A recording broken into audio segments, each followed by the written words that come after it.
The story of the Ottomans begins in the shifting world of 13th century Anatolia, a landscape caught between collapse and renewal. The once formidable Seljuk Sultanate of Rum was breaking apart, its power fractured by the Mongol invasions that swept across the steppe and forced existing rulers into submission. Local principalities, or beyliks, began to emerge across the region as military leaders, tribal chiefs, and ambitious warlords carved out domains of their own. It was in this volatile frontier environment, where Byzantine lands pressed against Turkish tribal zones, and religious zeal blended with pragmatic politics, that a small principality destined to grow into one of history's greatest empires first took root. At the centre of this early story was a leader named Osman, from whom the Ottomans would take their name. Osman belonged to a clan of Turkic origin, one of many that had migrated westward from Central Asia in the great waves of movement triggered by the Mongol conquests. These tribes brought with them traditions of steppe warfare, horse-based mobility, and strong clan loyalties, but they also adapted quickly to the Islamic and Anatolian context into which they had arrived.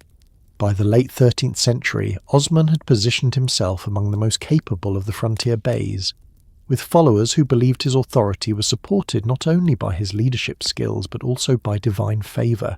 The earliest sources about Osman are a mixture of history and legend. Later Ottoman chroniclers, writing in the 15th and 16th centuries, looked back at his time and shaped the narrative in ways that highlighted destiny, piety, and legitimacy.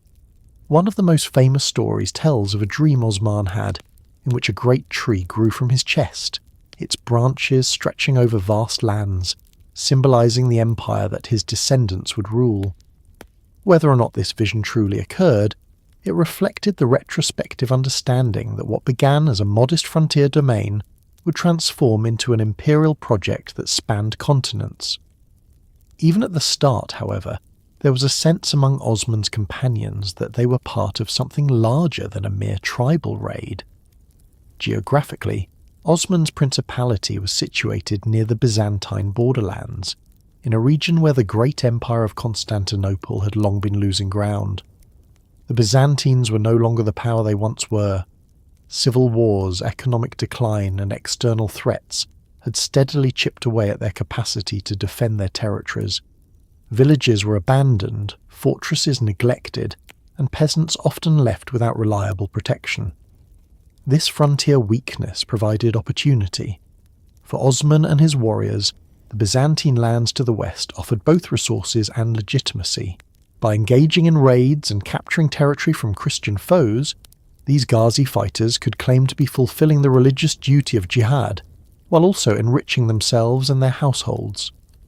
The combination of material gain and spiritual justification created a powerful incentive for expansion. The social fabric of Osman's following reflected the diversity of the frontier. Alongside Turkic tribesmen, his ranks included converts to Islam, dervishes, and local peasants who found new patrons in the rising power of the Ottomans. It was not purely a tribal or ethnic project, but a coalition of groups united by opportunity and faith. This fluid composition was a hallmark of Ottoman growth in its earlier stages, allowing it to absorb people from different backgrounds into a shared enterprise. Flexibility in governance and tolerance for local customs later became one of the strengths of Ottoman rule, as it expanded into multi-ethnic and multi-religious territories. Archaeological evidence and sparse textual records show that Osman's authority began to crystallize around the late 1200s. By 1299, often taken as the symbolic founding date of the Ottoman state, his principality was well enough established that it could stand apart from neighbouring beyliks. This does not mean that Osman was recognised immediately as the leader of a destined empire. He was still one among many frontier lords, competing for land, resources and prestige. Yet his strategic positioning and persistent campaigns gradually distinguished him. By targeting weak Byzantine outposts and settlements, he avoided the stronger neighbouring Turkish rivals, while also enhancing his reputation as a champion of Islam against Christians. This orientation toward the Byzantine frontier would remain central to Ottoman identity for centuries, with expansion westward into Europe becoming one of the defining features of their rise. The consolidation of Osman's rule involved more than military prowess. He relied heavily on networks of allegiance that tied his warriors and local notables to his leadership. These ties were cemented through marriage alliances, gifts of land, and the distribution of spoils. Osman's son Orhan, who would succeed him, married into the family of a prominent dervish leader, Sheikh Edebali, whose religious authority gave added legitimacy to the young dynasty. The blending of political, military and spiritual authority was a key element in the Ottomans' ability to endure while other frontier states eventually faded. The material environment of northwestern Anatolia also played a role in shaping early Ottoman fortunes. This was a region of fertile valleys, rolling hills, and trade routes that connected inland Anatolia with the Marmara coast, and beyond to Constantinople. Control over fortresses and towns along these routes meant access to wealth and influence. As Osman's forces captured Byzantine strongholds, they not only secured agricultural resources, but also tapped into commercial networks that enriched the principality. Economic viability sustained military campaigns, while victory in turn reinforced economic strength, creating a cycle that propelled the Ottomans forward.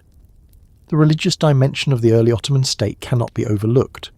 Frontier warriors, or ghazis, saw themselves as part of a sacred struggle, but this did not translate into fanaticism. Pragmatism often guided policy. Christian communities that submitted to Ottoman authority were generally allowed to keep their faith in exchange for taxes and loyalty.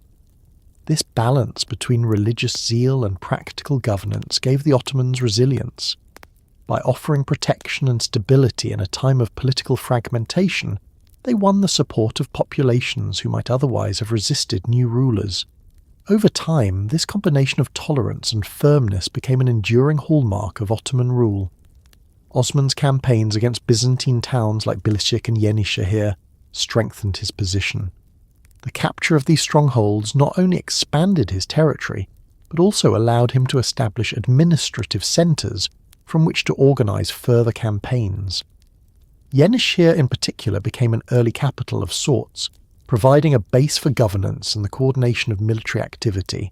From this nucleus, Osman's successors would launch campaigns that pushed deeper into Byzantine lands, eventually capturing larger cities that would anchor the empire's development. The death of Osman around 1323 or 1324 marked the end of the founding generation, but by then his principality was firmly established. His son Orhan inherited both the territorial gains and the sense of destiny that accompanied them. Orhan's rule would bring the capture of Bursa, a major city that transformed the Ottomans from a frontier principality into a more established state with urban infrastructure, a court, and enduring institutions. Yet even in Orhan's time, the memory of Osman as the patriarch of the dynasty continued to shape Ottoman identity. Later chronicles would present him as a figure of wisdom, bravery and piety, the archetype of what an Ottoman ruler should be. The Ottoman rise in this formative period cannot be explained by military success alone. It was the product of strategic positioning on the Byzantine frontier, the ability to attract diverse groups into a shared enterprise, and the skillful blending of religion with politics.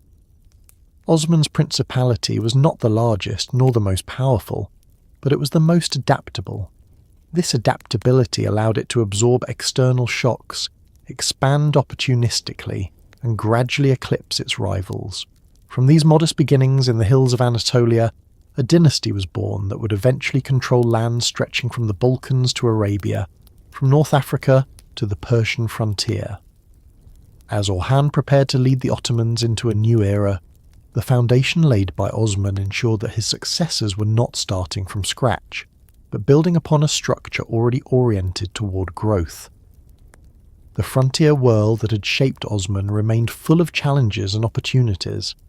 Byzantine decline continued to create openings, while rival Turkish beyliks competed for supremacy. The Mongol threat, though diminished, still cast a shadow over Anatolia. In this complex environment, the Ottomans would take their next decisive step by transforming from a loose principality into a state with urban centres, a professional army, and growing regional influence. The capture of Bursa would mark this transition, setting the stage for their expansion into a lasting empire. The early years of Ottoman growth after Osman's passing marked the gradual transformation of a tribal principality into a state with wider ambitions. Under the leadership of Orhan, Osman's son, the Ottomans consolidated their position in northwestern Anatolia and began to expand with greater consistency. This period is crucial to understanding how a small Ghazi principality, one of many along the Byzantine frontier, managed to distinguish itself from its rivals and lay the foundations for an empire that would stretch across 3 continents.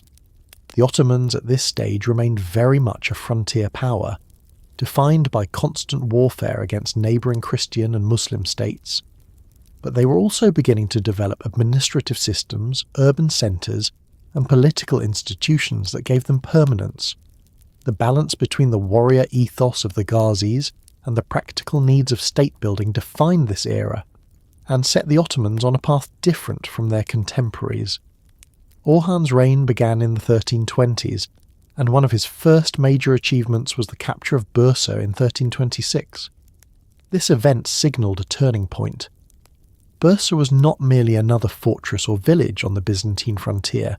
It was a substantial urban centre with defensive walls, commercial activity, and symbolic significance.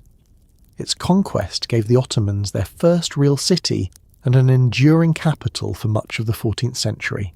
The shift from a nomadic and semi-rural principality to one rooted in urban administration marked a key moment in Ottoman development. In Bursa, the Ottomans established markets, encouraged trade, and built mosques, baths, and charitable foundations that gave the dynasty a visible presence. The construction of Orhan's mosque complex was not only an expression of piety, but also a demonstration of authority, showing that the Ottomans were capable of more than raiding. They could govern and provide for an urban population. The conquest of Bursa also altered the social and political character of the Ottomans. Urban centres required bureaucrats, judges, religious scholars, and craftsmen in addition to warriors. This meant the principality had to incorporate new groups into its structure. Local populations, including Greek and Armenian Christians, remained within the city, paying taxes and contributing to its economy. Rather than displacing them, the Ottomans integrated these communities, establishing a pattern of pragmatic rule that balanced religious identity with the necessities of governance. The revenue from Bursa provided resources to support a more professional military force, moving beyond reliance on irregular tribal levies. In time, this financial base would allow the creation of institutions like the Janissaries. But even in the 14th century, the Ottomans were beginning to maintain soldiers on more permanent terms of service than many of their rivals. Orhan's policies extended beyond military conquest. He recognised the importance of alliances and diplomacy in consolidating his principality's position. One notable alliance was formed through marriage. Orhan married Theodora, the daughter of a Byzantine ruler in Bithynia, reflecting a pragmatic willingness to use dynastic ties to secure peace and legitimacy. This did not mean the Ottomans abandoned their expansion against Byzantine lands, but it shows how they could combine force with negotiation when it served their interests. Such flexibility was a hallmark of Ottoman strategy across centuries, allowing them to adapt to shifting circumstances and maintain momentum even in times of difficulty. The expansion into northwestern Anatolia during Orhan's reign was facilitated by the continuing decline of Byzantine power. By the early 14th century, the Byzantine Empire was struggling with internal civil wars, financial crises, and shrinking territories. Its once formidable armies were reduced, and local lords often acted independently, unable to count on central support from Constantinople. Ottoman raiders and armies exploited this situation by steadily capturing forts, towns, and villages. As these conquests accumulated, the Ottomans gained control over fertile lands and important routes connecting the interior of Anatolia with the coast. This geographic positioning strengthened their capacity to launch future campaigns into Europe, particularly across the narrow waters of the Dardanelles. Orhan also oversaw a significant development in Ottoman military organisation. Around this period, the Ottomans began to use professional infantry units known as yaya. These troops were distinct from the traditional Ghazi horsemen, who operated in looser formations and relied on speed and mobility. The yaya infantry were salaried soldiers, recruited from the Muslim population, and they provided a more stable core for Ottoman armies. While the famous Janissary Corps would emerge later, this early experiment with standing infantry was a step toward the more complex military system that became one of the strengths of the empire.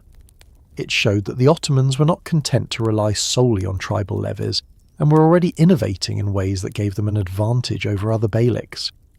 The capture of Iznik, known in antiquity as Nicaea, further demonstrated Ottoman capability. Once a major Byzantine city, it had declined by the 14th century, but still retained symbolic and strategic importance. Its fall to Orhan in 1331 reinforced the impression that the Byzantines were unable to resist Ottoman expansion.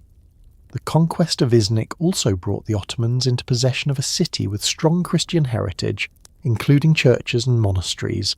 Rather than destroy these institutions outright, the Ottomans repurposed some and left others intact, a practice that reflected both their pragmatism and their capacity to adapt conquered spaces into their own political and religious framework. This approach not only reduced resistance but also demonstrated to local populations that Ottoman rule did not necessarily mean the eradication of their traditions. The rise of the Ottomans during this period cannot be separated from the larger context of Anatolia.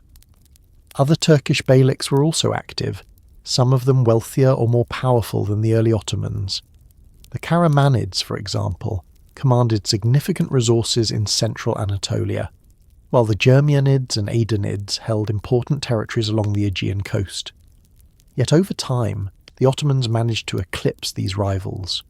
One reason was their geographic advantage near the Byzantine frontier. Raiding into Christian lands brought both prestige and material gain, while beyliks located further inland had fewer such opportunities. Another reason was the Ottomans' ability to integrate diverse groups into their system. Christians and Muslims alike could find a place within the Ottoman order, whether as subjects, allies, or even soldiers. This inclusivity gave them a broader base of support than some rivals, who relied more heavily on narrow tribal or sectarian identities. The expansion into Thrace marked one of the most decisive shifts of this period. In 1352, even before the famous capture of Gallipoli, Ottoman forces intervened in a Byzantine civil war, siding with John VI Cantacuzene against his rivals. In exchange for their support, the Ottomans were granted territory in Europe. This was a remarkable development, as it marked the first permanent Ottoman foothold on the continent. Shortly after, in 1354, an earthquake damaged the fortifications of Gallipoli, and Ottoman troops quickly seized the opportunity to occupy the city. From this point forward, the Ottomans were no longer confined to Anatolia, but were active participants in the politics of the Balkans. This crossing into Europe set the stage for centuries of Ottoman expansion and conflict in the region. The occupation of Gallipoli transformed the Ottoman strategic position. It gave them control over a key crossing point between Asia and Europe, allowing the transfer of troops and resources across the straits. It also provided a base for raiding into the Balkans, where fragmented political structures offered opportunities for conquest. Bulgaria and Serbia were powerful states in the 14th century, but they were divided and often at odds with one another, while smaller principalities and local lords lacked the means to resist sustained Ottoman pressure. The combination of Balkan divisions and Byzantine weakness created a vacuum into which the Ottomans advanced.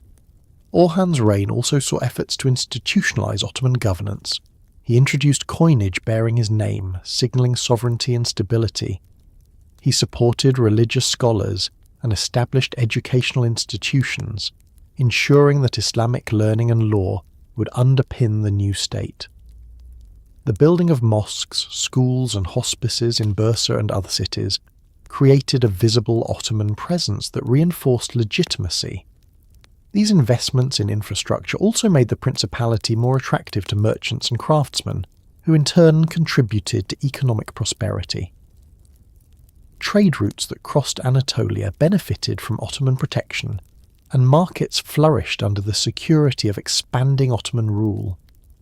By the time of Orhan's death in 1362, the Ottomans had grown from a small frontier principality into a power that controlled key cities in northwestern Anatolia, possessed a capital at Bursa, and held a strategic foothold in Europe. This transformation did not make them a full-fledged empire yet, but it ensured they were no longer just one bey-like among many. Their trajectory was clearly upward, with both material and symbolic advantages that positioned them to challenge larger and more established powers. The next generation, under Murad III, would build upon these foundations to push further into the Balkans, bringing the Ottomans into direct confrontation with European kingdoms and laying the groundwork for their transformation into a true imperial force. The capture of Bursa in 1326 marked one of the most decisive moments in the early history of the Ottomans. What had begun as a tribal principality of Ghazi warriors suddenly acquired an urban and administrative centre that transformed the nature of its rule. Bursa's fall symbolised more than a victory in the ongoing struggle against the Byzantines. It represented the Ottomans' transition from a frontier power, reliant on raids and shifting alliances, to a more structured state with the resources, legitimacy, and permanence needed for long-term survival. This single event reshaped the course of the dynasty and laid the foundations upon which the empire would be built. The siege of Bursa had been prepared during the last years of Osman's leadership, though he did not live to see its completion. It was Orhan, his son and successor, who carried the campaign through to its conclusion. Bursa, nestled against Mount Uludağ in northwestern Anatolia, was a wealthy and strategically significant Byzantine city. Its location allowed control over fertile lands, trade routes, and access to the Marmara region. For decades it had stood as a bastion of Byzantine authority in the area, resisting the gradual encroachment of Turkish beyliks. Taking Bursa was therefore not only a matter of practical gain, but also of symbolic dominance, demonstrating that the Byzantine strongholds could fall to the rising Ottoman power. The siege itself lasted several years, a prolonged struggle that highlighted the determination and growing organisational abilities of the Ottomans. Medieval sources describe how Orhan's forces cut off supplies to the city, building surrounding fortifications and applying constant pressure until the defenders were exhausted. This was not the quick raid of a tribal band, but a coordinated operation requiring logistical support, discipline, and patience. The eventual surrender of Bursa in 1326 was a major triumph, achieved without the kind of catastrophic destruction that might have rendered the city unusable. Instead, the Ottomans preserved its infrastructure and population, ensuring that it could immediately serve as their new centre of governance. Once in Ottoman hands, Bursa was transformed into the principality's first true capital. Orhan established his court there, shifting the balance of Ottoman politics from a frontier camp to an urban base. The choice of Bursa as the capital reflected its economic potential as well as its strategic location. The fertile surrounding lands provided agricultural surpluses, while the city itself was a hub of commerce, attracting traders from across Anatolia and beyond. By settling in Bursa, the Ottomans signalled that their ambitions extended beyond raiding and temporary conquest. They were now rulers of a city, responsible for administration, law, and the provision of services to a diverse population. The urban environment of Bursa required new forms of governance. To manage the city, Orhan and his advisors developed administrative practices that balanced Islamic law with pragmatic arrangements for non-Muslim subjects. Judges were appointed to oversee legal matters, charitable foundations were created to support religious and social life, and taxes were organised to provide steady revenue for the state. Christians and Jews within the city were allowed to maintain their faith and communities, provided they accepted Ottoman rule and paid the required taxes. This approach of pragmatic tolerance ensured stability and contributed to the city's prosperity. The Ottomans thus began to shape the inclusive administrative model that would later define their empire. Architecture played a major role in asserting Ottoman presence in Bursa. Orhan commissioned the construction of the Orhan Gazi Mosque, which stood as both a religious and political symbol of the new rulers. Around it, a complex of buildings grew, including schools, hospices, and public baths, funded through charitable endowments. These projects served not only to meet the needs of the population, but also to display Ottoman piety and authority. The building of mosques and charitable institutions became a consistent feature of Ottoman rule, reinforcing legitimacy and embedding the dynasty's presence in urban landscapes. Bursa thus became a showcase of how the Ottomans blended practical governance with religious devotion. Economically, Bursa flourished under Ottoman rule. The city was already a centre for silk production and trade, and its integration into the Ottoman system expanded its markets. Merchants found in the Ottomans a stable authority capable of protecting commerce, and trade routes linking Bursa to the wider region grew more secure. The revenues from this commerce, combined with taxes from agriculture and other urban activities, provided the financial base for further expansion. This economic strength distinguished the Ottomans from smaller beyliks, many of which lacked such wealthy urban centres. Bursa's prosperity became the engine that powered Ottoman military and political growth. The social composition of Bursa under Ottoman rule reflected the diversity of Anatolia. Alongside Turkish Muslims, the city's population included Greek Christians, Armenians, Jews and others. Rather than attempting to eliminate this diversity, the Ottomans incorporated it into their governance. Religious communities were permitted to maintain their own institutions under Ottoman oversight, creating a system of coexistence that would later develop into the millet system of the empire.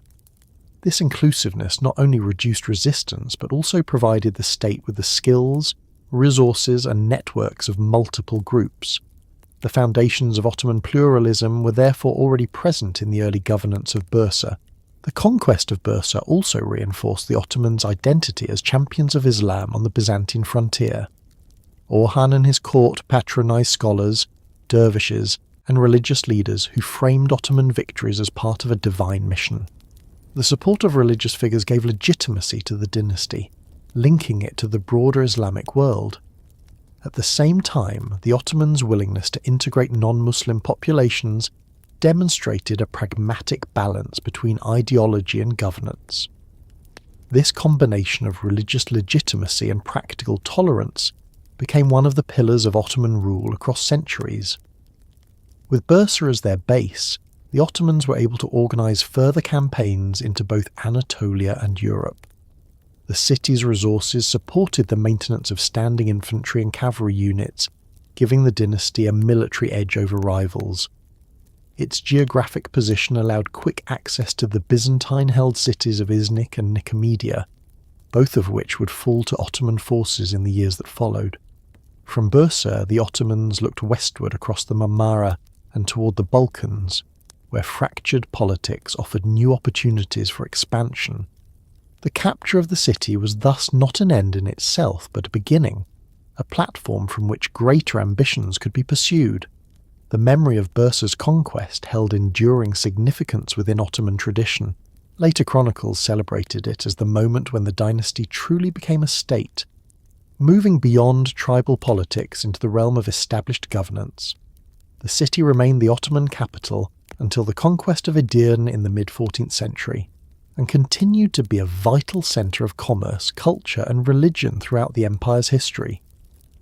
Even after Istanbul became the capital, Bursa retained symbolic weight as the site of early sultans' tombs, and a place where the dynasty's roots were visible in stone and tradition. The fall of Bursa also had a psychological impact on both Ottomans and Byzantines. For the Ottomans, it was proof that they could capture and hold a major city, a demonstration of their rising power and legitimacy. For the Byzantines, it was another sign of decline, a loss that further weakened their grip on Anatolia and eroded their prestige. The momentum generated by Bursa's conquest carried forward into subsequent decades, giving the Ottomans confidence and credibility in their expansion. In the decades following its capture, Bursa served as the laboratory for Ottoman governance.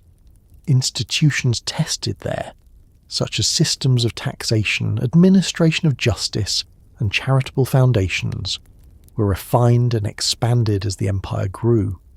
The city's integration into the Ottoman state was not simply about military victory, but about establishing the structures of a durable polity. This careful blending of conquest, administration, and cultural development became a model that the Ottomans would replicate as they expanded into new territories.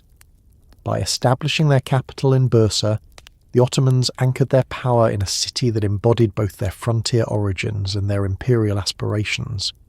It was here that the dynasty began to act not just as tribal leaders, but as rulers of a diverse and prosperous population. The conquest of Bursa laid the foundations of a state capable of enduring for centuries, with institutions and practices that would evolve but remain recognizable even in later imperial contexts. From this strong base, the Ottomans moved forward, seizing Iznik and Nicomedia, expanding into Thrace, and steadily building the momentum that would carry them toward the fateful moment of Constantinople's fall more than a century later. The capture of Constantinople in 1453 marked one of the most defining moments in the entire history of the Ottomans and in the history of the world. For centuries the city had stood as a legendary prize, a bastion of the Byzantine Empire and the symbolic centre of Eastern Christendom. The Ottomans' rise to power had been gradual, moving from tribal roots to regional domination, but with the conquest of this ancient metropolis, their position changed irrevocably. They were no longer one of many powers vying for space on the margins of Europe and Asia. They were the masters of the city that for over 1,000 years had been the seat of the Roman emperors. From this point onward, they were an empire with a capital that projected legitimacy, wealth, and permanence. Constantinople's importance lay in more than its history. Geographically, it was unmatched. Situated on the Bosporus, it controlled the passage between the Black Sea and the Mediterranean, a natural choke point for trade and military movement. It stood at the meeting point of Europe and Asia, commanding access to both continents. The city itself was massive, ringed by formidable walls and filled with palaces, churches, and markets that reflected centuries of imperial wealth. Even after the Byzantine Empire had shrunk to little more than the city and its immediate surroundings, Constantinople remained a rich prize, its very existence a reminder of Roman and Christian endurance against waves of conquerors. To capture it would mean not only immense material advantage, but also immense symbolic capital. The Ottoman interest in Constantinople was not new in 1453. Earlier sultans had attempted sieges or considered campaigns, but the city had endured. The Byzantines had relied on their walls, on alliances with Western powers, and on sheer resilience to survive repeated threats. Yet by the mid-15th century their situation had become dire. The empire was reduced almost entirely to the city itself, its population diminished, its finances drained, and its military capacity minimal. Western aid was uncertain and often contingent on concessions that the Byzantines could not easily make. The Ottomans, meanwhile, had grown in strength and resources, encircling the city from both Europe and Asia. The time was ripe for a final confrontation. The Sultan who undertook the great task was Mehmed II, later known as Mehmed the Conqueror. Ascending the throne at a young age, he possessed both ambition and determination. Contemporary sources describe him as deeply focused on the capture of Constantinople from the beginning of his reign. He recognised that seizing the city would secure his legitimacy and silence rivals who doubted his capacity to rule. He also saw the immense strategic benefits of making it his capital. For Mehmed, this was not merely a military campaign but a project of destiny, one that would transform the Ottoman state into a world empire. Preparation for the siege was meticulous. Mehmed invested heavily in new military technology, most famously massive cannons designed by European engineers capable of battering even the strongest stone walls. One of these, known as the Great Bombard, became a symbol of Ottoman ingenuity and power. Logistics were carefully arranged, with supply lines secured and armies assembled on both sides of the straits. Mehmed even ordered the construction of a fortress on the Bosporus, Rumeli Hisarur, to control access and cut off supplies to the Byzantine capital from the Black Sea. Every measure indicated a determination to close the city's last lifelines and ensure its eventual fall. When the siege began in April 1453, it was a massive undertaking. Ottoman forces surrounded the land walls, while their navy blockaded the harbour. The Byzantines, under Emperor Constantine IV Palaiologos, mounted a determined defence. The Theodosian walls, built in the 5th century, had protected the city for a millennium, and their reputation for impregnability was well deserved. For weeks, the struggle was fierce. Cannon fire shook the walls, but repairs were made at night. Naval battles flared in the Golden Horn, where the Byzantines famously raised a great chain across the entrance to prevent Ottoman ships from entering. The defenders were vastly outnumbered, but their resolve was strong, knowing that the fate of their empire rested on the walls. Mehmed, however, was relentless. He adapted his strategies, bringing ships overland on greased timbers to bypass the chain and launch attacks from within the harbour. His cannons continued to pound the walls, creating breaches that tested the defenders' endurance. The siege dragged on for nearly 2 months, with assaults, counter-assaults and ceaseless bombardment. The psychological pressure mounted on both sides. For the Byzantines, isolation and dwindling supplies made their position desperate. For the Ottomans, the prize was so great that anything short of victory would have been intolerable. On May 29, 1453, the final assault began.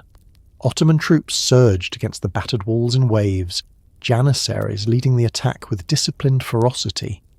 The defenders fought valiantly, with Emperor Constantine X himself joining the battle and reportedly perishing in the fighting. But the sheer scale of the Ottoman forces, combined with the breaches in the walls and the exhaustion of the defenders, proved decisive. By midday, the city was overwhelmed. Ottoman banners flew from the towers, and Constantinople, after more than 1,000 years of Byzantine rule, had fallen. The immediate aftermath was chaotic, as was typical in medieval conquests. Troops looted, and population suffered. Yet Mehmed moved quickly to restore order. He declared himself the legitimate ruler of the city, claiming continuity with the Roman imperial tradition even as he transformed the capital into an Islamic and Ottoman centre. Churches were converted into mosques, most famously the Hagia Sophia, whose magnificent dome became a symbol of Ottoman triumph. At the same time, Mehmed sought to repopulate the city, inviting Muslims, Christians and Jews alike to settle there. He understood that Constantinople's greatness lay in its diversity and vitality, and he aimed to revive it as a thriving metropolis. The renaming of Constantinople to Istanbul symbolized this transformation, though the process was gradual. The city became the political, cultural and economic heart of the empire. From its palaces, sultans would govern territories stretching across 3 continents. Its markets bustled with goods from Asia, Africa and Europe, while its ports linked the empire to global trade.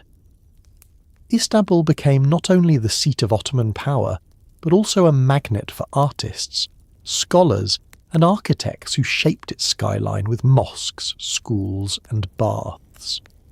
The conquest of the city was thus not an end in itself, but the beginning of a new era in which the Ottomans projected their identity and authority on a global stage.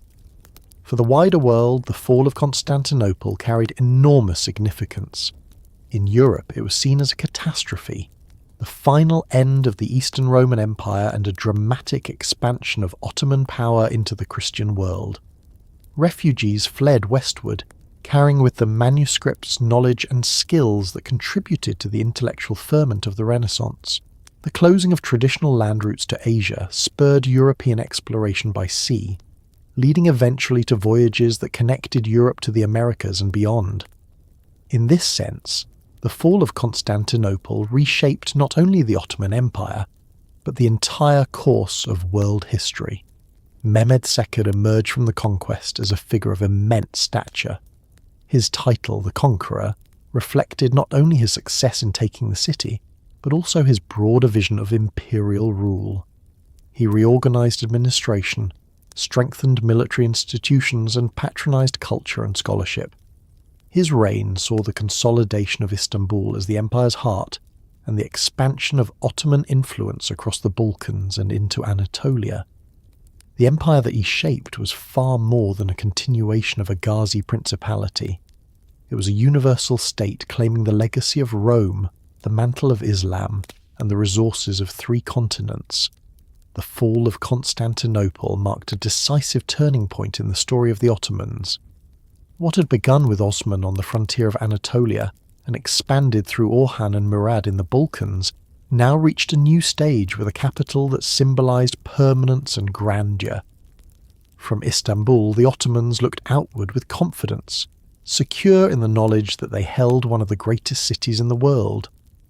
The conquest had required determination, innovation, and immense resources, but it yielded rewards that would sustain the empire for centuries. From this moment forward, the Ottomans were no longer rising. They were established, their empire rooted in the walls, domes, and streets of Istanbul, ready to shape the destiny of the early modern world. The conquest of Constantinople had given Mehmed II the prestige and authority of a world ruler, but his ambitions went far beyond capturing a single city. From the moment he entered the Hagia Sophia and declared the city the new seat of his empire, he envisioned a state that would not only dominate its immediate neighbours, but project power on a scale comparable to Rome itself. The title of conqueror, or Fatih in Ottoman memory, reflects more than his role in the fall of Constantinople.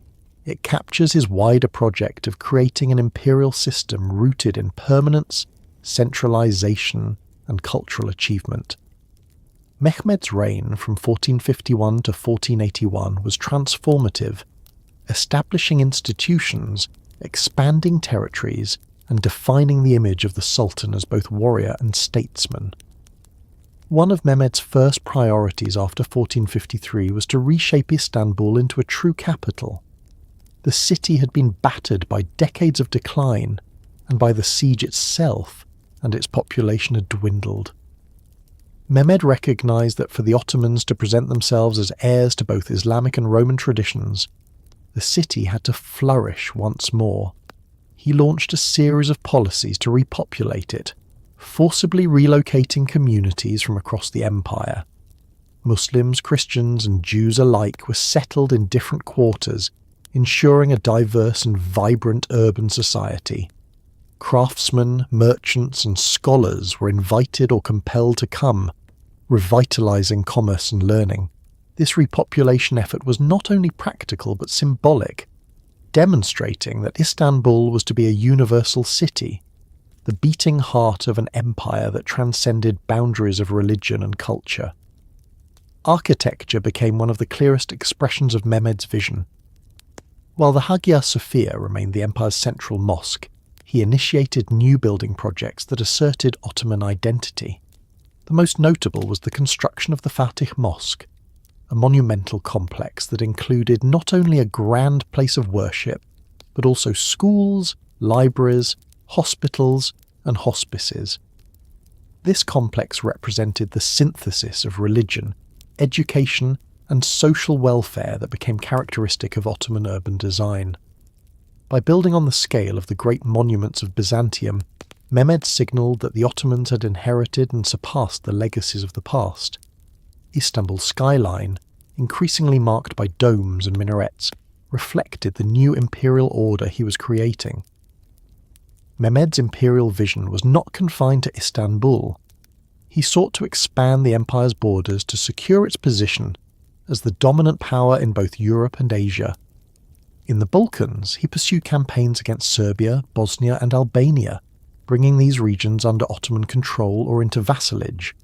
The capture of Belgrade eluded him, but his efforts demonstrated the determination to push deep into Central Europe. In the east, he campaigned against the Karamanids in Anatolia and against the Black Sea principalities, extending Ottoman influence over regions that had once been contested by rival powers. His conquest of Trebizond in 1461 brought an end to the last remnant of the Byzantine Empire, symbolically completing what the capture of Constantinople had begun. Control over the Black Sea was another of Mehmed's achievements. By securing the Crimean Khanate as an Ottoman ally and protectorate, he ensured dominance over the northern shore and access to steppe trade routes. This move gave the empire influence over trade flowing from Central Asia and positioned it as a major player in Eurasian commerce. Mehmed also turned his attention to the Aegean and the Mediterranean, confronting the Venetians and other maritime powers. Naval campaigns were launched to challenge Christian fleets and assert Ottoman presence at sea. The siege of Rhodes failed, but the mere attempt reflected his ambition to make the empire a naval as well as a land power. Internally, Mehmed pursued centralization with a rigour that distinguished him from earlier sultans. He reduced the power of provincial notables and ensured that authority flowed directly from the throne. Lands were reorganised under the Timar system, in which cavalrymen received revenues from designated estates in exchange for military service, tying the military aristocracy directly to the state. The devshirme system, in which Christian boys were recruited, converted to Islam, and trained as soldiers or administrators, was expanded under his reign. These youths formed the backbone of the Janissary corps and filled high offices in the bureaucracy, ensuring loyalty to the Sultan rather than to tribal or regional factions. This system of recruitment and service created a cadre of officials and soldiers whose fortunes were bound to the dynasty, strengthening central authority. Mehmed also codified laws and practices to create consistency across the empire. He issued a comprehensive legal code, blending Islamic principles with customary practices and pragmatic regulations. This code provided clarity for taxation, criminal justice and administration, reducing arbitrariness and reinforcing the authority of the state. By presenting himself not only as a conqueror but as a lawgiver, Mehmed aligned himself with the image of great rulers of the past. His laws remained influential throughout the empire's history, forming part of the legal foundation of Ottoman governance. Culturally, Mehmed's court became a hub of learning and the arts. He patronised scholars from across the Islamic world and welcomed Greek, Italian and Jewish intellectuals to Istanbul. His interest in Renaissance ideas led him to invite artists from Italy, including the painter Gintel Bellini, who produced a famous portrait of the Sultan. This engagement with both Islamic and European cultural currents reflected his universal aspirations. Mehmed saw himself as more than a Muslim ruler. He claimed the title of Caesar of Rome, emphasizing continuity with the Byzantine and Roman legacy. His adoption of multiple identities, Sultan, Caliph, Caesar, demonstrated the breadth of his imperial vision, which sought to encompass diverse traditions within a single framework of authority. Mehmed's ambitions extended even further than his conquests achieved. He dreamed of campaigns against Italy and even prepared plans for the capture of Rome itself.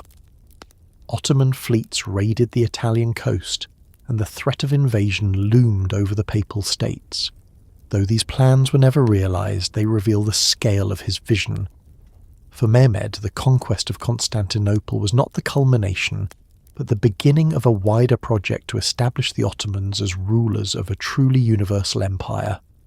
His campaigns against Hungary, his assertion of authority over Anatolia, and his naval operations all fit within this framework of expansion and consolidation. The practical challenges of ruling such a vast and diverse empire required constant attention. Mehmed maintained a disciplined court, carefully controlling succession and eliminating rivals to ensure stability.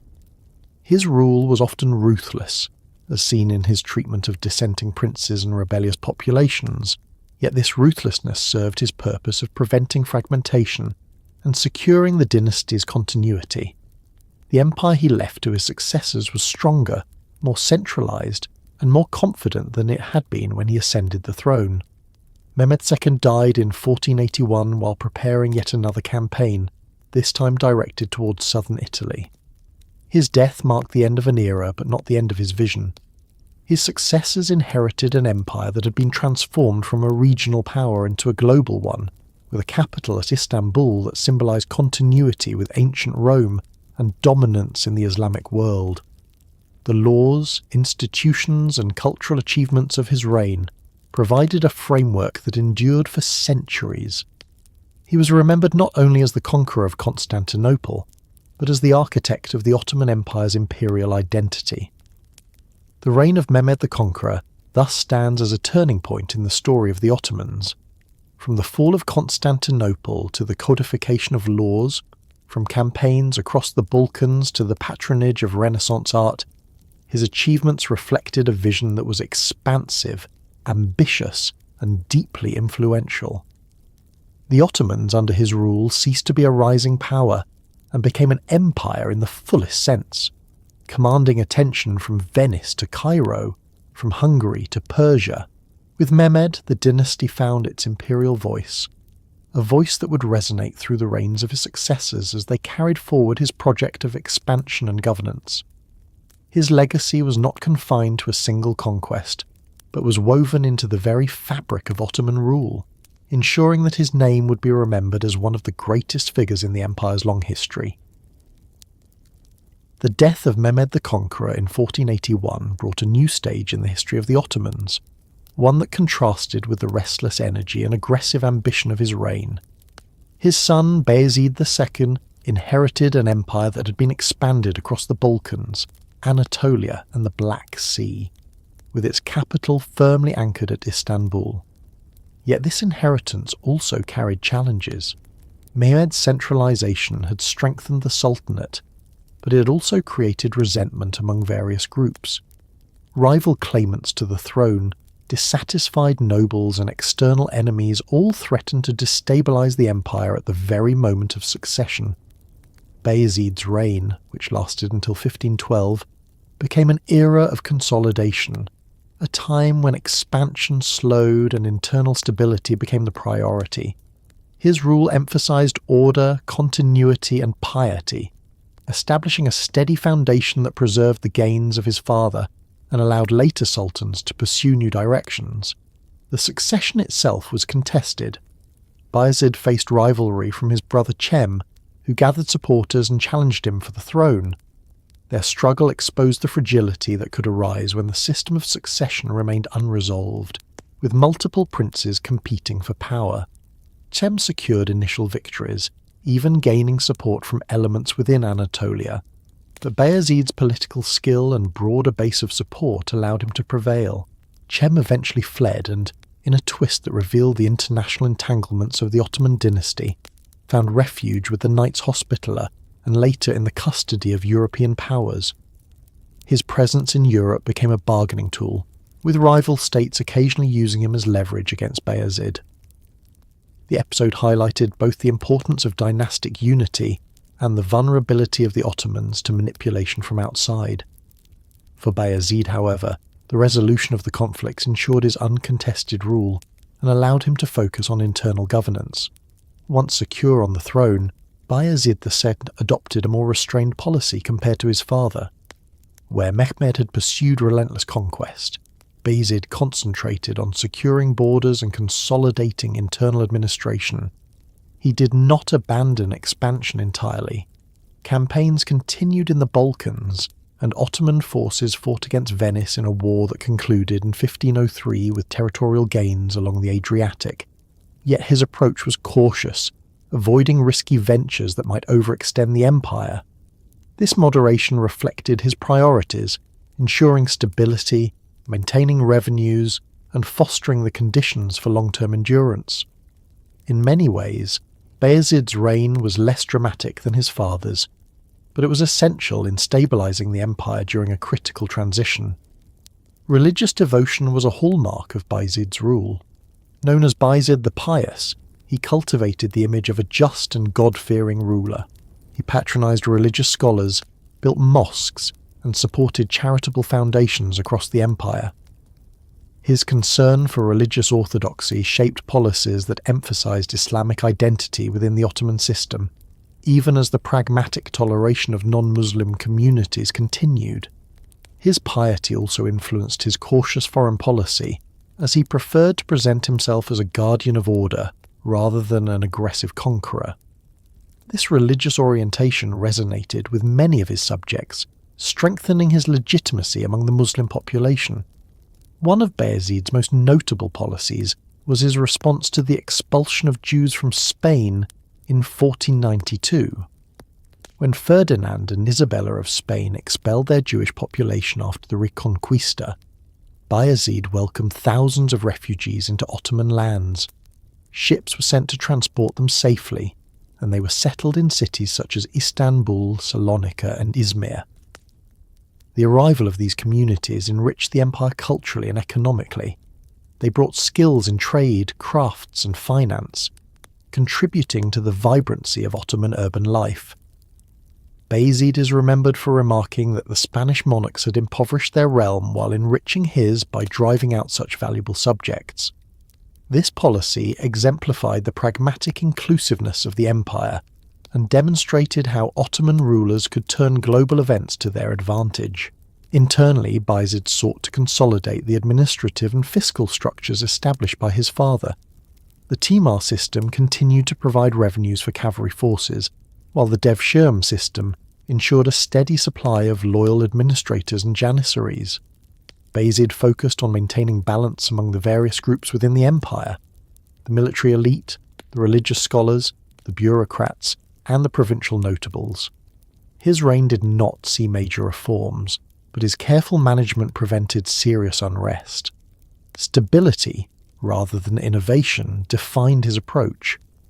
This conservatism earned him criticism from some who desired greater expansion, but it preserved the cohesion of an empire that might otherwise have fractured after Mehmed's ambitious campaigns. Bayezid's reign also witnessed growing challenges in the east. The rise of the Safavids in Persia introduced a new and formidable rival. The Safavid order, under Shah Ismail, combined political ambition with Shia religious fervour, presenting both a territorial and ideological threat to the Sunni Ottoman state. By the early 16th century, the Safavids were expanding westward into Anatolia, gaining followers among Turkish tribes discontented with Ottoman centralization. Bayezid faced rebellions inspired by Safavid influence, testing his ability to maintain unity within Anatolia. Though large-scale war with the Safavids erupted after his reign, the tensions during his time foreshadowed conflicts that would define much of the 16th century. His cautious approach delayed confrontation, but the underlying rivalry between Ottomans and Safavids became one of the great defining struggles of the era. In foreign policy beyond the Safavid frontier, Bayezid maintained a balance between confrontation and diplomacy. His war with Venice, though limited in scope, demonstrated Ottoman naval strength and expanded influence along the Adriatic. He also engaged diplomatically with European powers, negotiating treaties and managing relations with Hungary and Poland. His interactions with the Mamluks of Egypt were more complex, involving both rivalry and cooperation. The Ottomans and Mamluks shared an interest in controlling trade routes and asserting leadership within the Islamic world. But outright conflict was avoided during Bayezid's reign. His moderation in these matters reflected his determination to preserve stability rather than risk overextension.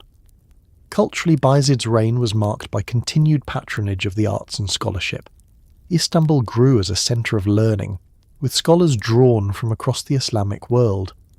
Calligraphy, manuscript production, and architecture flourished under his patronage.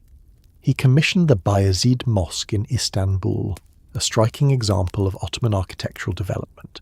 The mosque complex, like those of his predecessors, included schools, baths, and charitable institutions, reinforcing the connection between religious devotion and public welfare. His support for cultural life enriched the empire and left enduring marks on its cities. The final years of Bayezid's reign were overshadowed by succession disputes. His sons vied for power, echoing the earlier conflict between Bayezid and his brother Cem. The most prominent of his sons were Ahmed and Selim. Tensions between them grew, with factions within the court and army aligning with different candidates. Eventually, Selim, later known as Selim the Grim, outmaneuvered his rivals and secured support from the Janissaries. Bayezid, aging and unable to maintain authority in the face of this conflict, abdicated in 1512. He retired to Dimetoka, where he died shortly afterward.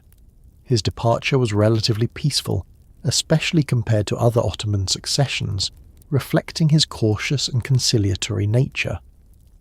Bayezid's legacy is one of consolidation rather than conquest.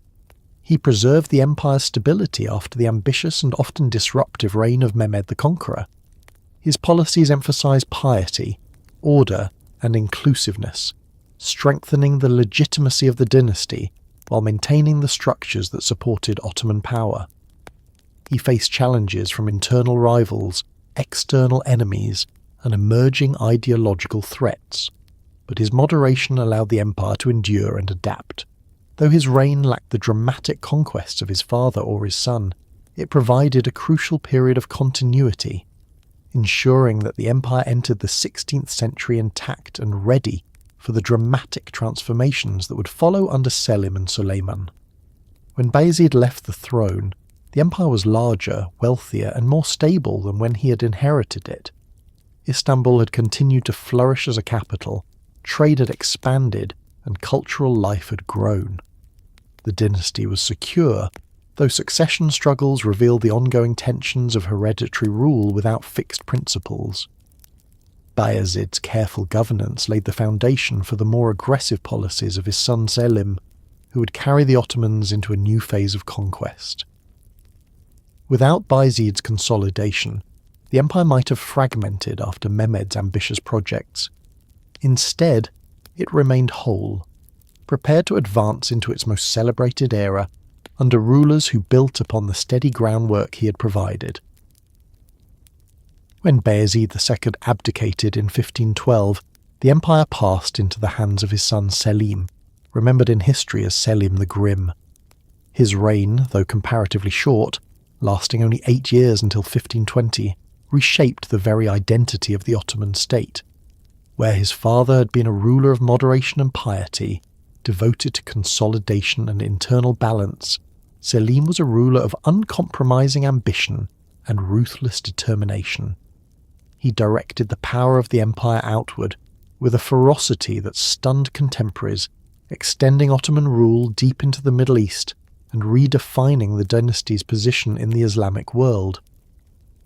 Under Selim, the Ottomans not only expanded their territorial reach, but also claimed a spiritual and ideological mantle that bound together vast populations across Asia, Africa, and Europe.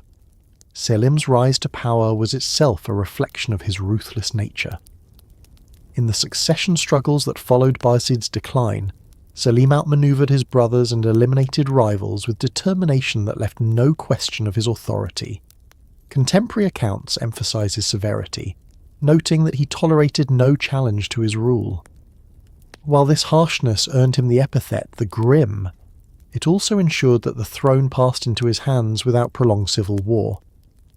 By the time he secured the Sultanate, he had already demonstrated the qualities that would define his reign: decisiveness, discipline, and an unyielding pursuit of power. Selim's most significant achievements lay in his campaigns against the Safavids and the Mamluks, two formidable powers that defined the political and religious landscape of the early 16th century Middle East. His confrontation with the Safavids was driven not only by territorial concerns, but also by ideological conflict. The Safavid dynasty, under Shah Ismail, had established Shia Islam as its official faith, promoting it with fervour across Persia and into Anatolia. Their growing influence among Turkmen tribes in eastern Anatolia posed a direct challenge to Ottoman authority and to the Sunni orthodoxy that the Ottomans upheld. For Selim, this was both a political and religious threat, one that demanded decisive action. In 1514, Selim marched eastward to confront Shah Ismail. The campaign culminated in the Battle of Chaldiran, one of the most consequential encounters of the era. The Safavids, though celebrated for their zeal and the charisma of their Shah, were ill-prepared to face the disciplined Ottoman army, which relied on firearms and artillery. Selim's Janissaries and artillery units shattered the Safavid cavalry, securing a decisive victory. The battle demonstrated the superiority of Ottoman military organisation and technology over the more traditional forces of the Safavids. Though Selim did not press further into Persia, the victory at Chaldiran established a firm boundary between the two empires and curtailed Safavid expansion into Anatolia. It also reinforced the Ottomans' role as defenders of Sunni Islam against Shia rivals, a theme that resonated deeply in the decades that followed. Having checked the Safavid threat, Selim turned his attention southward to the Mamluk Sultanate of Egypt. The Mamluks had long been one of the great powers of the Islamic world, ruling over Egypt, Syria, and the holy cities of Mecca and Medina. Their prestige derived not only from their wealth and military tradition, but also from their role as protectors of Islam's sacred sites. For centuries they had stood as the dominant power of the Eastern Mediterranean. By the early 16th century, however, their strength had begun to wane, weakened by internal divisions and economic challenges. Selim saw an opportunity not only to extend Ottoman control over these rich territories, but also to claim leadership of the wider Islamic world by seizing custody of the holy cities. The campaign against the Mamluks unfolded with remarkable speed. In 1516, Selim's armies marched into Syria, confronting the Mamluks at the Battle of Majdabik near Aleppo. Once again, the Ottomans' use of firearms and artillery proved decisive. The Mamluk cavalry, once the pride of their armies, could not withstand the disciplined volleys of Ottoman musketeers and the thunder of cannons. The Mamluk Sultan Kansu al-Ghauri was killed in the battle, and Syrian cities quickly fell into Ottoman hands. From there, Selim pressed further south, advancing into Egypt itself. In early 1517, at the Battle of Ridania near Cairo, the Ottomans dealt the Mamluks another crushing defeat. With the capture of Cairo, the Mamluk Sultanate collapsed, and its territories were absorbed into the Ottoman Empire. The conquest of Egypt was a turning point of immense significance. It brought under Ottoman control some of the richest lands of the Islamic world, including the fertile Nile Valley, whose agricultural wealth had sustained empires for millennia. It also gave the Ottomans command of the Red Sea and indirect influence over Indian Ocean trade routes. But perhaps most importantly, it gave them custody of the holy cities of Mecca and Medina. By assuming authority over these sacred sites, Selim positioned the Ottoman sultans as the foremost leaders of the Islamic world, guardians of the faith as well as rulers of a vast empire. In a symbolic gesture, the last Abbasid caliph, who had resided in Cairo under Mamluk protection, was transferred to Istanbul, where he acknowledged Selim's authority. This act, though more ceremonial than practical, was interpreted by many as the transfer of the caliphal mantle to the Ottomans. From this point forward, the sultans could claim not only temporal authority, but also spiritual leadership, binding their rule to the broader Islamic community. Selim's campaigns brought immense wealth and prestige to the empire. Tribute from Egypt enriched the treasury, and the incorporation of Syrian and Egyptian trade networks strengthened the empire's economic foundations. Istanbul became not just the capital of a regional power, but the centre of a world empire stretching from the Danube to the Nile, from the Persian frontier to the Arabian Peninsula. The scale of these conquests rivaled those of his predecessors and gave the Ottomans a new global stature. For the first time, they were not merely a frontier empire pressing against Christian Europe, but the dominant force across the heartlands of the Islamic world. Domestically, Selim's reign was marked by harsh measures to secure loyalty and eliminate dissent. He suppressed revolts in Anatolia with severity, particularly those inspired by Safavid influence. His policies toward Shia populations were often brutal, reflecting his determination to maintain Sunni orthodoxy and prevent internal subversion. His centralization of power continued the work of his father and grandfather, but his methods were more uncompromising. He relied heavily on the Janissaries, whose support was essential to his rise, and rewarded them with privileges that reinforced their place at the heart of the Ottoman military system. His governance was feared for its severity, but respected for its effectiveness. Selim did not cultivate the image of a benevolent ruler. Instead, he embodied the image of a sultan who brooked no opposition and demanded absolute loyalty. Despite his harshness, Selim was also a patron of culture and architecture. His reign saw the continuation of monumental building projects in Istanbul and other cities. The Yavuz Selim Mosque, constructed in his honour after his death, became a prominent landmark of the capital. His court attracted scholars and poets, though his personal reputation for severity often overshadowed his contributions to cultural life. In the broader sense, his conquests and the new territories he brought under Ottoman rule created the conditions for cultural and intellectual exchanges that enriched the empire in subsequent decades. Selim's reign came to an end in 1520, when he died suddenly, possibly from illness. Though brief, his rule had transformed the empire. He left to his son, Suleiman, a state vastly larger and more prestigious than the one he had inherited. The Ottoman Sultanate was now the preeminent power in the Islamic world, controlling its holiest sites and its richest lands. The empire's authority stretched across vast distances, linking Europe, Asia and Africa under a single sovereign. Selim's legacy was not merely territorial, but ideological, for he had positioned the dynasty as both worldly rulers and spiritual leaders. The caliphal claim that began under his reign would shape Ottoman identity for centuries. Selim the Grim remains one of the most striking figures in Ottoman history. His ruthlessness ensured dynastic security, his military brilliance reshaped the map of the Middle East, and his policies redefined the role of the Ottoman Sultan. While remembered for his severity, he was also the architect of a new imperial order that gave the Ottomans unmatched prestige. His conquests of Syria, Egypt and the Holy Cities placed the empire at the heart of the Islamic world, and his victory over the Safavids secured its eastern frontier. With Selim, the Ottomans entered a new phase, one in which their empire was not only vast in territory, but also unparalleled in legitimacy. His legacy provided the platform upon which his son Suleiman would build an empire that reached its zenith in power, wealth and cultural achievement. When Selim the Grim died in 1520, the throne passed to his son Suleiman, who had become known to history as Suleiman the Magnificent. His reign, which lasted nearly half a century until 1566, represented the high point of Ottoman power and prestige.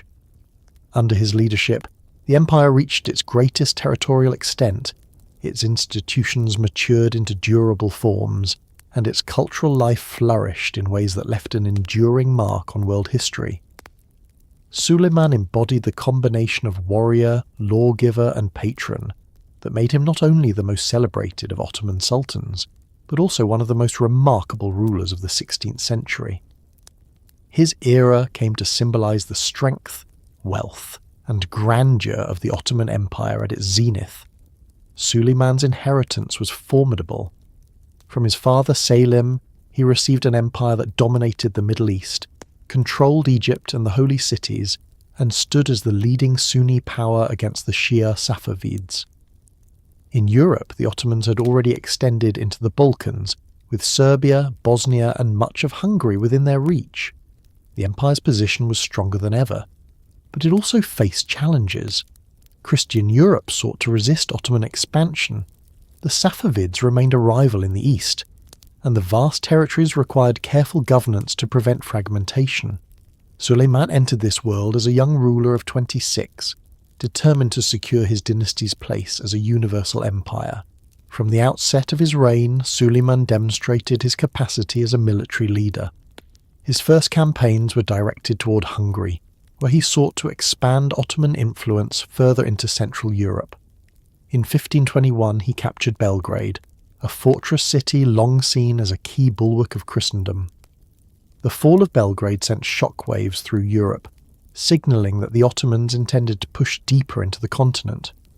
2 years later, in 1522, he turned his attention to the island of Rhodes, held by the Knights Hospitaller.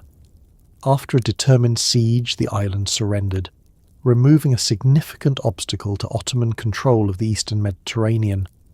These early victories established Suleiman's reputation as a formidable conqueror and reassured his subjects that the empire's momentum continued under his rule. The campaign that most dramatically marked the expansion of Ottoman power in Europe was the battle against Hungary in 1526. At Mohács, Suleiman's army faced the Hungarian forces led by King Louis II.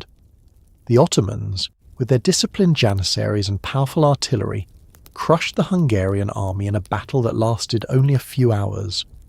King Louis himself perished in the retreat, and Hungary collapsed as a unified kingdom. The victory at Mohács opened the way for Ottoman dominance in Central Europe and became one of the most famous triumphs of Suleiman's reign. It also brought the Ottomans into direct confrontation with the Habsburgs, whose ruler Charles V was both Holy Roman Emperor and King of Spain. This rivalry would define much of the geopolitics of the 16th century, pitting the two great dynasties of Europe and the Islamic world against one another. Suleiman's campaigns did not stop there. In 1529, he launched the first Ottoman siege of Vienna, the Habsburg capital. Though the city held out and the siege ultimately failed, the very fact that the Ottomans had reached the gates of Vienna demonstrated the extent of their power. For Europeans, the sight of Ottoman armies at Vienna was terrifying, a sign that the Islamic Empire might one day dominate the heart of Europe. For the Ottomans, the campaign reinforced their image as the leading force of their age, capable of challenging even the most powerful Christian monarchs on their own soil. The rivalry with the Habsburgs continued for decades, with shifting campaigns in Hungary and beyond, but the Siege of Vienna became one of the most dramatic episodes of the era. In the east, Suleiman renewed the struggle with the Safavids.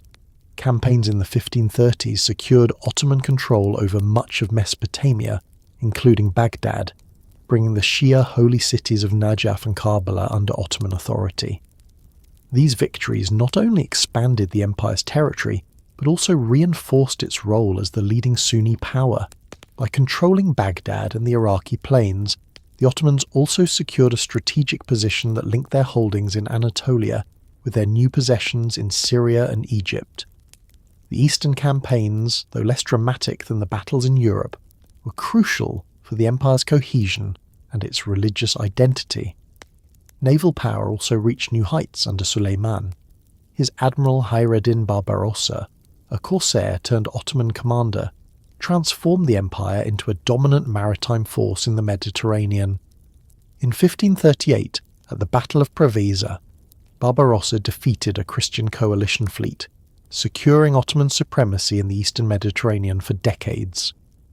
Ottoman ships extended their influence into the western Mediterranean, raiding coasts and threatening Spain and Italy. In the Red Sea and Indian Ocean, Ottoman fleets challenged Portuguese expansion, protecting Muslim trade routes and projecting power as far as Yemen and the coasts of India. The combination of land and sea power under Suleiman gave the empire a truly global reach, connecting its influence from Central Europe to the Indian Ocean. Suleiman's achievements, however, were not limited to conquest. He also transformed the empire's internal structures through law and governance. Known as the lawgiver, or kanuni, he codified and systematized Ottoman laws, blending Islamic principles with customary practices and imperial decrees. These legal reforms brought greater consistency across the empire, reducing arbitrariness in taxation, criminal justice, and administration. By establishing a clear legal framework, Suleiman strengthened the authority of the state and ensured that subjects could rely on predictable justice. His reputation as a just ruler became as important as his reputation as a conqueror, and it contributed to the stability of his long reign. The cultural life of Suleiman's era was equally significant. His reign saw the flowering of Ottoman art, literature and architecture. The most enduring legacy of this cultural flourishing is the work of Mimar Sinan, the empire's greatest architect. Sinan, who began his career as a military engineer, rose to become the chief architect of the empire, designing mosques, bridges, aqueducts and complexes that transformed the urban landscapes of Istanbul and other cities.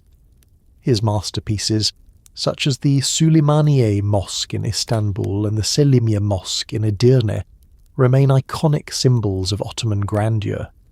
These structures combined aesthetic beauty with technical mastery, embodying the empire's wealth and artistic achievement.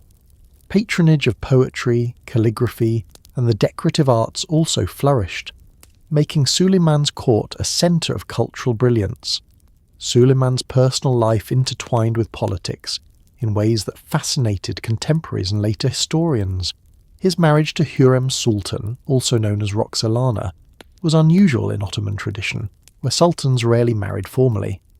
Hürrem, originally a concubine of Slavic origin, became his legal wife and exerted significant influence in court politics. Her rise marked the beginning of a period often called the Sultanate of Women, in which royal consorts and mothers played prominent roles in imperial affairs. The relationship between Suleiman and Hürrem symbolised the complexities of palace politics, succession struggles, and the balance of power within the dynasty. Their partnership produced heirs whose rivalries shaped the later years of Suleiman's reign. The later decades of his rule were marked by continued campaigns, but also by the strains of governing such a vast empire.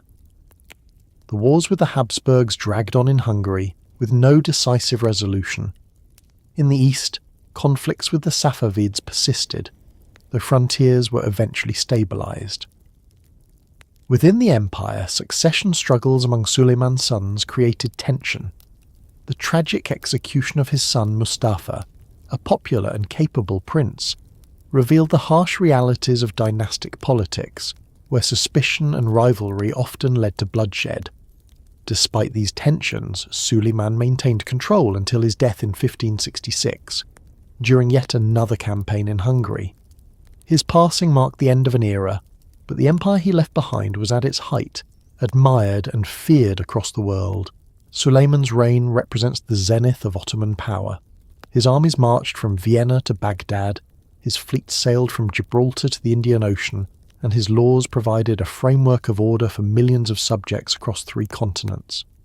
His cultural patronage left monuments that still define the skyline of Istanbul. His image as both magnificent and lawgiver captured the dual nature of his legacy, a ruler who expanded the empire to unprecedented scale, and who governed with justice and vision. After Suleiman, the empire would continue to be powerful, but never again would it combine military success, political stability, and cultural brilliance in quite the same measure. His reign became the standard against which later rulers were measured, the golden age of Ottoman history. By the time of Suleiman's reign, the Ottoman state had developed into a sophisticated system of governance that allowed it to manage an empire stretching across 3 continents. Conquests and campaigns had given the sultans vast lands and diverse populations, but without an administrative framework capable of holding these territories together, such expansion would have been fleeting. What made the Ottoman Empire remarkable was not only the scale of its conquests, but also its ability to govern them with relative stability for centuries. This success rested on a carefully balanced system of law, administration, and military organisation that bound together peoples of different languages, religions, and cultures into a single imperial order. Law in the Ottoman Empire was a layered system that combined multiple sources of authority. At its foundation stood Islamic law, or Sharia, derived from the Quran, the Hadith, and centuries of legal scholarship. Sharia governed matters of faith, family life, inheritance, and moral conduct, and it was administered by religious judges, known as Kedis. These judges were trained in the Islamic sciences and appointed by the state to ensure justice in accordance with divine principles. Yet Sharia was not the only source of law in the empire. Alongside it stood Qanun, the Sultan's secular law, which regulated matters of taxation, land tenure, military service, and criminal justice not directly addressed in religious law. The blending of Sharia and Qanun created a flexible legal system that could respond both to the religious expectations of the Muslim population and to the practical needs of governing a diverse and expansive state. Suleiman's reputation as the lawgiver rested on his efforts to codify and systematize this dual framework. He issued collections of legal decrees that standardized taxation, defined the responsibilities of provincial governors, and clarified penalties for crimes. By codifying law, Suleiman reduced the scope for arbitrary rule and created consistency across the empire. This consistency was crucial in binding together territories as varied as Hungary, Egypt, and Arabia, where local customs differed widely. Subjects knew that the authority of the Sultan was expressed through written law, not merely the whim of individual officials. This perception of justice reinforced loyalty to the state and contributed to the stability of Ottoman rule.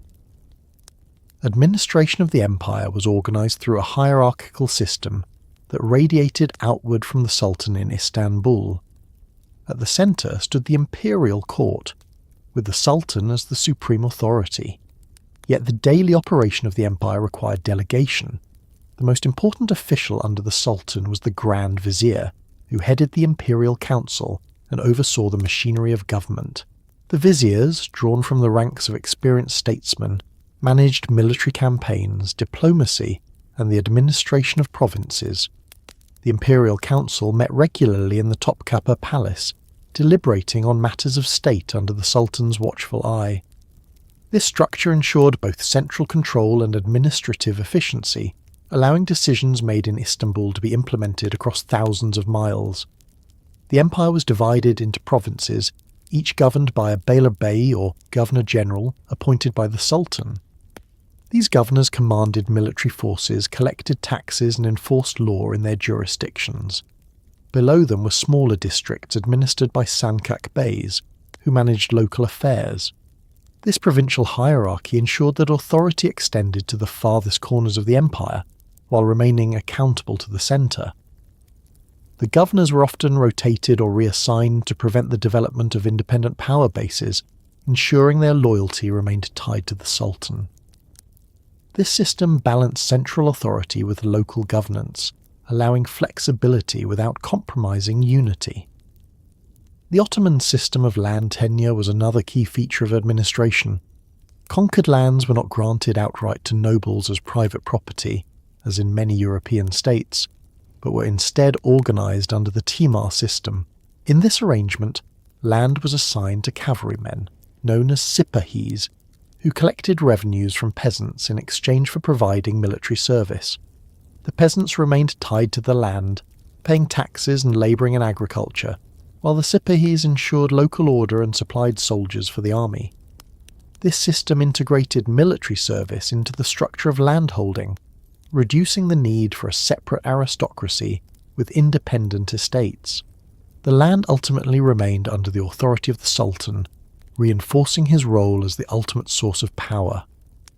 The timar system provided both agricultural stability and a reliable source of cavalry for the empire's armies. At the core of the military administrative system stood the Janissaries, the elite infantry corps created through the Devshirme levy.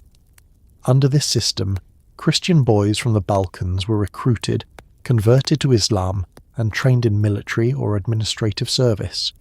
The Janissaries were disciplined, salaried soldiers loyal directly to the Sultan, while others entered the bureaucracy or rose to high office. This system produced a class of officials and soldiers whose fortunes depended entirely on the dynasty. It also allowed the Ottomans to draw talent from outside the traditional tribal aristocracy, creating a merit-based pathway that strengthened central authority. Many grand viziers and leading commanders of the empire were products of the Devshirme system, demonstrating its importance in sustaining the imperial machine. Religious and cultural diversity presented both a challenge and an opportunity for Ottoman administration. The empire encompassed Muslims, Christians, Jews, and numerous ethnic groups. Rather than attempting to enforce uniformity, the Ottomans developed a system of accommodation that allowed communities to govern themselves in matters of religion, family law, and internal organisation. This arrangement, later known as the millet system, meant that Greek Orthodox Christians, Armenian Christians, and Jews each had their own religious leaders who oversaw their communities under the broader framework of Ottoman sovereignty. In return for paying taxes and acknowledging the Sultan's authority, these communities retained a measure of autonomy. This system reduced resistance, preserved social order, and allowed the empire to benefit from the skills and resources of its diverse subjects. Taxation was another cornerstone of Ottoman governance. The empire relied on a combination of land taxes, customs duties, and extraordinary levies to fund its administration and military. Tax collection was often farmed out to local officials or contractors, who paid the state a fixed sum and collected revenues on their own behalf. While this system could be open to abuse, it provided the empire with predictable income and reduced the need for a large bureaucratic apparatus in remote areas. At the same time, the central administration sought to regulate taxation through legal codes, preventing excessive burdens that might provoke unrest. Balancing revenue extraction with social stability was a constant challenge, but one that the Ottomans managed with considerable success during their peak. Justice and order were maintained not only through law courts, but also through the Sultan's symbolic role as the dispenser of justice. The image of the Sultan as a just ruler, accessible to his subjects and committed to fairness, was reinforced through ceremonies, proclamations, and the physical presence of law in urban spaces. Public punishments, legal processions, and the prominence of mosques and courts in city life underscored the visibility of Ottoman authority. This emphasis on justice was more than rhetoric. It was a central part of the empire's legitimacy, ensuring that subjects of diverse backgrounds could see the Sultan as the guarantor of order. The success of Ottoman administration lay in its ability to combine centralization with flexibility. The Sultan's authority was absolute in principle, but in practice the empire relied on a complex web of officials, institutions, and local communities to function. This adaptability allowed the Ottomans to rule over vastly different regions, from the plains of Hungary to the deserts of Arabia, without collapsing under the weight of diversity. Institutions such as the Timar system, the Janissaries, and the millet system were not static but evolved over time, adjusting to new challenges while preserving the core of imperial authority. The balance between Islamic principles and pragmatic governance ensured both legitimacy and efficiency. By the mid-16th century, the Ottoman system of law and administration had reached a level of sophistication that allowed the empire to endure for centuries, while later periods would see strains, corruption, and reform efforts. The structures established during this era provided a foundation of remarkable durability. The empire's ability to integrate diverse peoples, regulate complex economies, and maintain military effectiveness owed much to the administrative vision that crystallized under Suleiman and his predecessors. This system did not eliminate conflict or dissent, but it provided the framework within which the Ottomans could respond to crises and sustain their rule across vast territories. The Ottoman achievement in governance was as significant as its military conquests. Conquests expanded the empire, but law and administration held it together. Without the balance of Sharia and Qanun, without the integration of diverse communities, without the careful organization of land and military service, the empire could not have endured. It was this combination of conquest and governance, sword and law, that made the Ottomans one of the great powers of world history. As the empire moved beyond the age of Suleiman, these systems would face new pressures, but their resilience ensured that Ottoman rule remained a defining feature of the region for centuries to come. Among the many institutions that defined the Ottoman Empire, none were as distinctive or as influential as the Janissaries and the system that created them, known as the devshirme. This unique combination of recruitment, training, and loyalty provided the empire with one of the most disciplined military forces of the early modern world and shaped the character of Ottoman governance for centuries. The Janissaries began as an elite infantry corps, but over time they grew into a powerful institution, whose influence extended beyond the battlefield into politics, society, and culture. To understand how the empire could expand and endure across 3 continents, one must understand the role played by these soldiers and the system that sustained them. The origins of the Janissary corps lie in the 14th century, when the Ottomans sought to strengthen their armies beyond the traditional forces of tribal cavalry and irregular ghazis. The early conquests in Anatolia and the Balkans required a more reliable and permanent military organisation.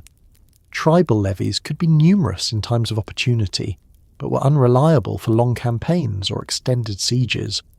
What the Ottomans needed was a standing army that could be maintained year-round, disciplined in battle and loyal only to the Sultan. From this necessity emerged the Janissaries, or Yenicheri, meaning new soldiers. Unlike tribal warriors who owed allegiance to their clans or local leaders, the Janissaries were bound directly to the person of the Sultan, forming a corps that embodied central authority. The Devshirme system was the means by which the Janissaries were recruited. Beginning in the late 14th century, the Ottomans instituted a levy on Christian boys in the Balkans and other conquered territories. At intervals, officials would visit villages to select young boys, usually between the ages of 8 and 18, who were deemed suitable for service. These boys were taken from their families and transported to Ottoman lands, where they underwent conversion to Islam and rigorous training. Though harsh by modern standards, this system was not viewed simply as enslavement. Many families regarded it with ambivalence, since those chosen often rose to high positions of power, prestige, and wealth within the Ottoman state. The Devshirme thus functioned not only as a mechanism of military recruitment, but also as a channel of social mobility, albeit one rooted in compulsion. Once selected, the boys were divided into different paths of training.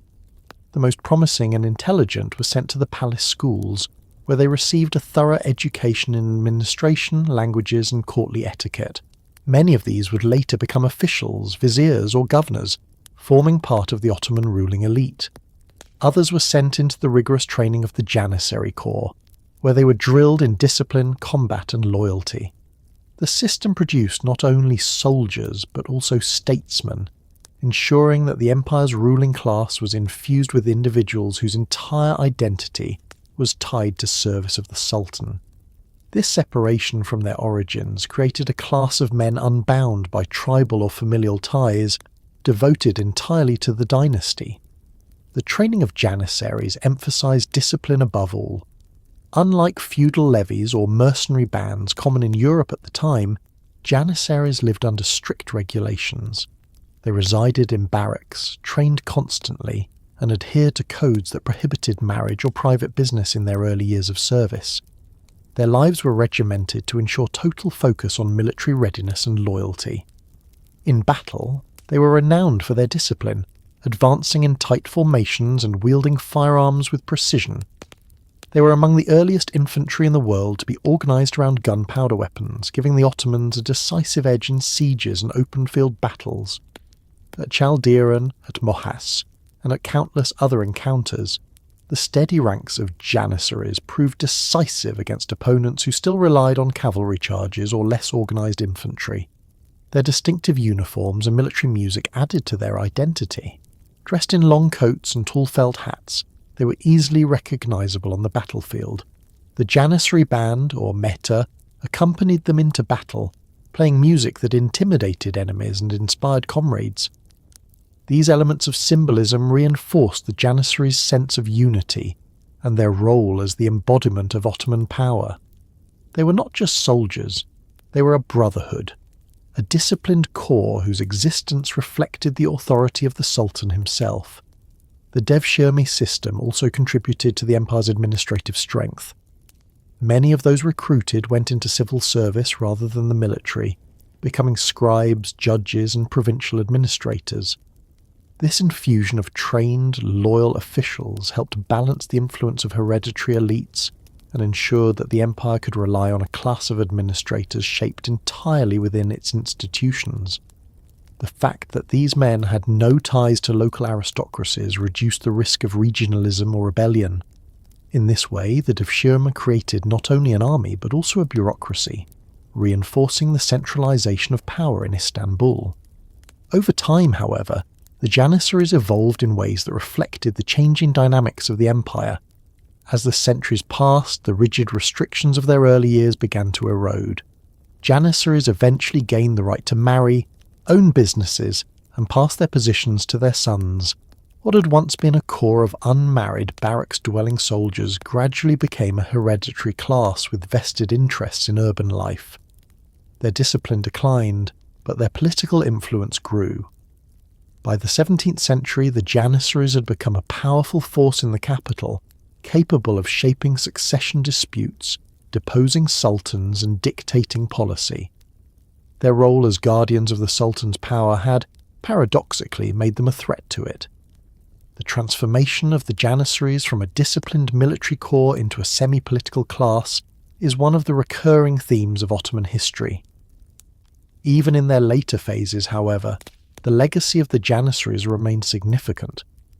They had provided the empire with a military backbone that enabled expansion into Europe, Asia and Africa.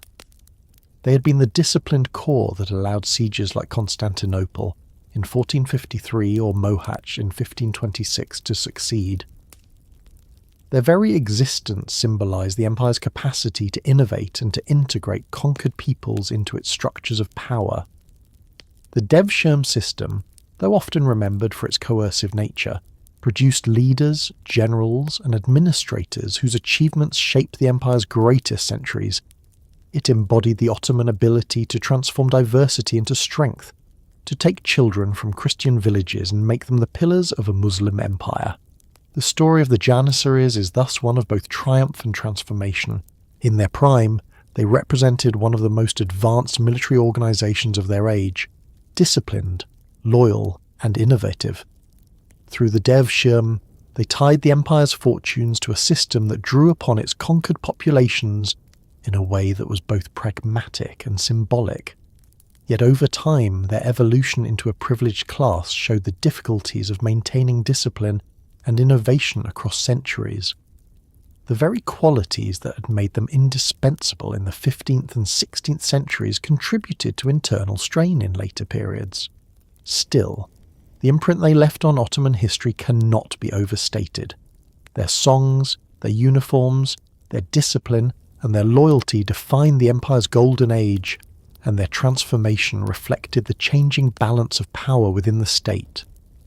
From the earliest conquests in the Balkans to the height of imperial grandeur under Suleiman, the Janissaries and the Devshirme were at the heart of the Ottoman system, shaping both its strength and its challenges as the empire moved forward. The Ottoman Empire was not only a military and political power, but also a great hub of commerce. Its position at the crossroads of Europe, Asia and Africa gave it unmatched access to trade routes that had been shaping civilizations for centuries. The empire straddled the Silk Roads, controlled the eastern Mediterranean, dominated the Red Sea, and extended its reach into the Black Sea and beyond. Trade was more than a source of wealth. It was one of the key foundations of the Ottoman system, sustaining the economy, enriching its cities, and giving it influence far beyond its borders. Yet trade also brought conflict, especially with the maritime powers of Europe, who sought to bypass Ottoman intermediaries and seize for themselves the riches of Asia. The story of Ottoman wealth is therefore inseparable from the struggles of the Mediterranean, where war and commerce were intertwined.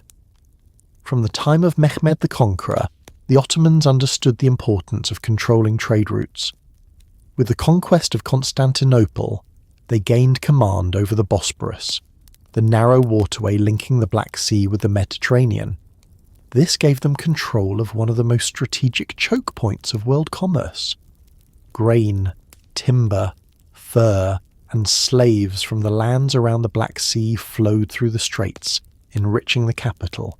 By extending their authority into Egypt under Selim the Grim, they also secured the routes that connected the Red Sea and Indian Ocean trade with the Mediterranean. Spices, textiles, and precious goods from India and Southeast Asia entered Ottoman markets through these connections. The empire became both a bridge and a gatekeeper, channeling wealth into its cities and treasuries. Istanbul, as the imperial capital, was at the heart of this commercial world.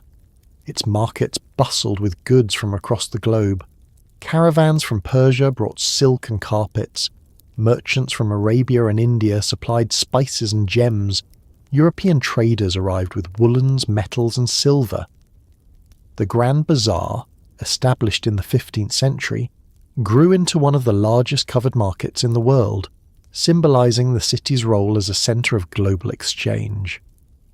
The wealth generated by this trade supported the lavish architecture, cultural patronage, and military expenditures of the empire. It also made Istanbul a cosmopolitan metropolis, where languages, religions, and customs mingled in the rhythm of commerce. Provincial cities also benefited. Bursa became famous for its silk production, supplying textiles to both domestic and foreign markets. Aleppo, Damascus, and Cairo thrived as hubs of regional and international trade. Ports like Izmir and Salonika connected the empire to European markets, while Alexandria served as a vital link to the Mediterranean and beyond. The diversity of the empire's territories meant that it contained both producers of raw materials and centres of craft and manufacture, creating a balanced economic system.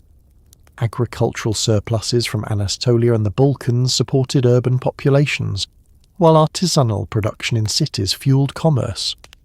The wealth of the empire was not concentrated in one region, but spread across a network of interconnected centres. Yet the very wealth of the empire attracted rivals. European powers, particularly Venice and later Spain, and Portugal, sought to challenge Ottoman control of Mediterranean trade. For centuries, Venice had profited from its position as a middleman between East and West, trading with the Levantine ports and distributing goods across Europe. The rise of Ottoman power threatened this dominance. A series of wars between the Ottomans and Venice in the 15th and 16th centuries reflected the struggle for control of the eastern Mediterranean.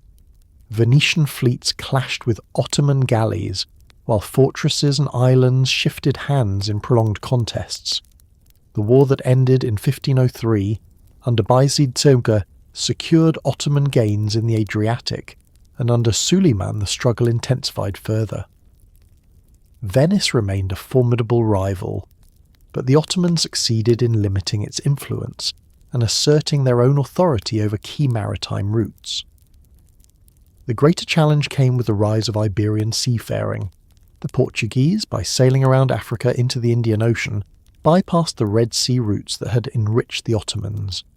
By seizing control of trade in spices and other luxury goods directly from Asia, they threatened the revenues of Ottoman-controlled ports.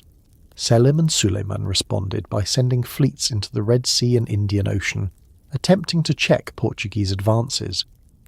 Ottoman admirals established bases in Yemen and along the East African coast, seeking to maintain Muslim control of these waters. Though the Ottomans could not expel the Portuguese entirely, their efforts ensured that Red Sea trade remained significant and that pilgrimage routes to Mecca were protected. This expansion of Ottoman naval activity reflected their recognition that commerce and power were inseparable. The Mediterranean itself became a theatre of constant struggle. The corsairs of North Africa, semi-independent Muslim seafarers aligned with the Ottomans, raided European coasts and shipping. Figures such as Hayreddin Barbarossa, later integrated as Ottoman admirals, extended Ottoman influence into the western Mediterranean. Their campaigns challenged Spanish and Italian dominance, bringing wealth in the form of plunder, slaves and captured ships. The Battle of Preveza in 1538, where Barbarossa defeated a Christian coalition fleet, secured Ottoman naval superiority in the eastern Mediterranean for decades. Control of the sea lanes allowed the empire to safeguard its commerce, protect its ports, and pressure its European rivals. Spain emerged as another major adversary, especially after its conquest of Granada in 1492 and its expansion across the western Mediterranean. Spanish garrisons were established in North Africa, leading to a prolonged struggle with Ottoman-aligned corsairs. The rivalry between the Habsburgs, ruling Spain, and the Holy Roman Empire and the Ottomans became one of the defining conflicts of the 16th century. The Mediterranean was as much a battlefield of ideology and religion as of trade and naval power, with both sides presenting themselves as defenders of faith against infidels. Yet beneath this rhetoric lay the economic reality. Control of commerce meant wealth, and wealth sustained military might. Trade also shaped the internal life of the empire. Taxes on commerce provided significant revenue for the treasury. Customs duties at ports, tolls on caravan routes, and levies on markets all filled the state's coffers. These revenues funded the armies, supported monumental building projects, and ensured the functioning of the administration. Merchants themselves became influential figures, often forming guilds that regulated trade and maintained standards. Jewish, Greek, Armenian, and Muslim merchants alike played roles in this economy. Reflecting the empire's pluralism, the Ottomans understood that prosperity required the participation of all their subjects, regardless of faith, and this inclusivity contributed to economic resilience. The wealth generated by trade also had social consequences. Urban elites grew wealthy through commerce, investing in waqfs or charitable endowments that funded mosques, schools, and hospitals. This philanthropy not only displayed piety, but also redistributed wealth into public services, reinforcing social cohesion. At the same time, fluctuations in trade could bring hardship. When European silver began to flow into the Mediterranean from the New World, it disrupted Ottoman coinage and caused inflation, a problem that would intensify in later centuries. The global currents of trade that enriched the empire also exposed it to economic pressures beyond its control. Despite these challenges, the 16th century remained an era of Ottoman commercial dominance. The empire's geographic position, its military power, and its administrative structures allowed it to profit from the movement of goods across continents.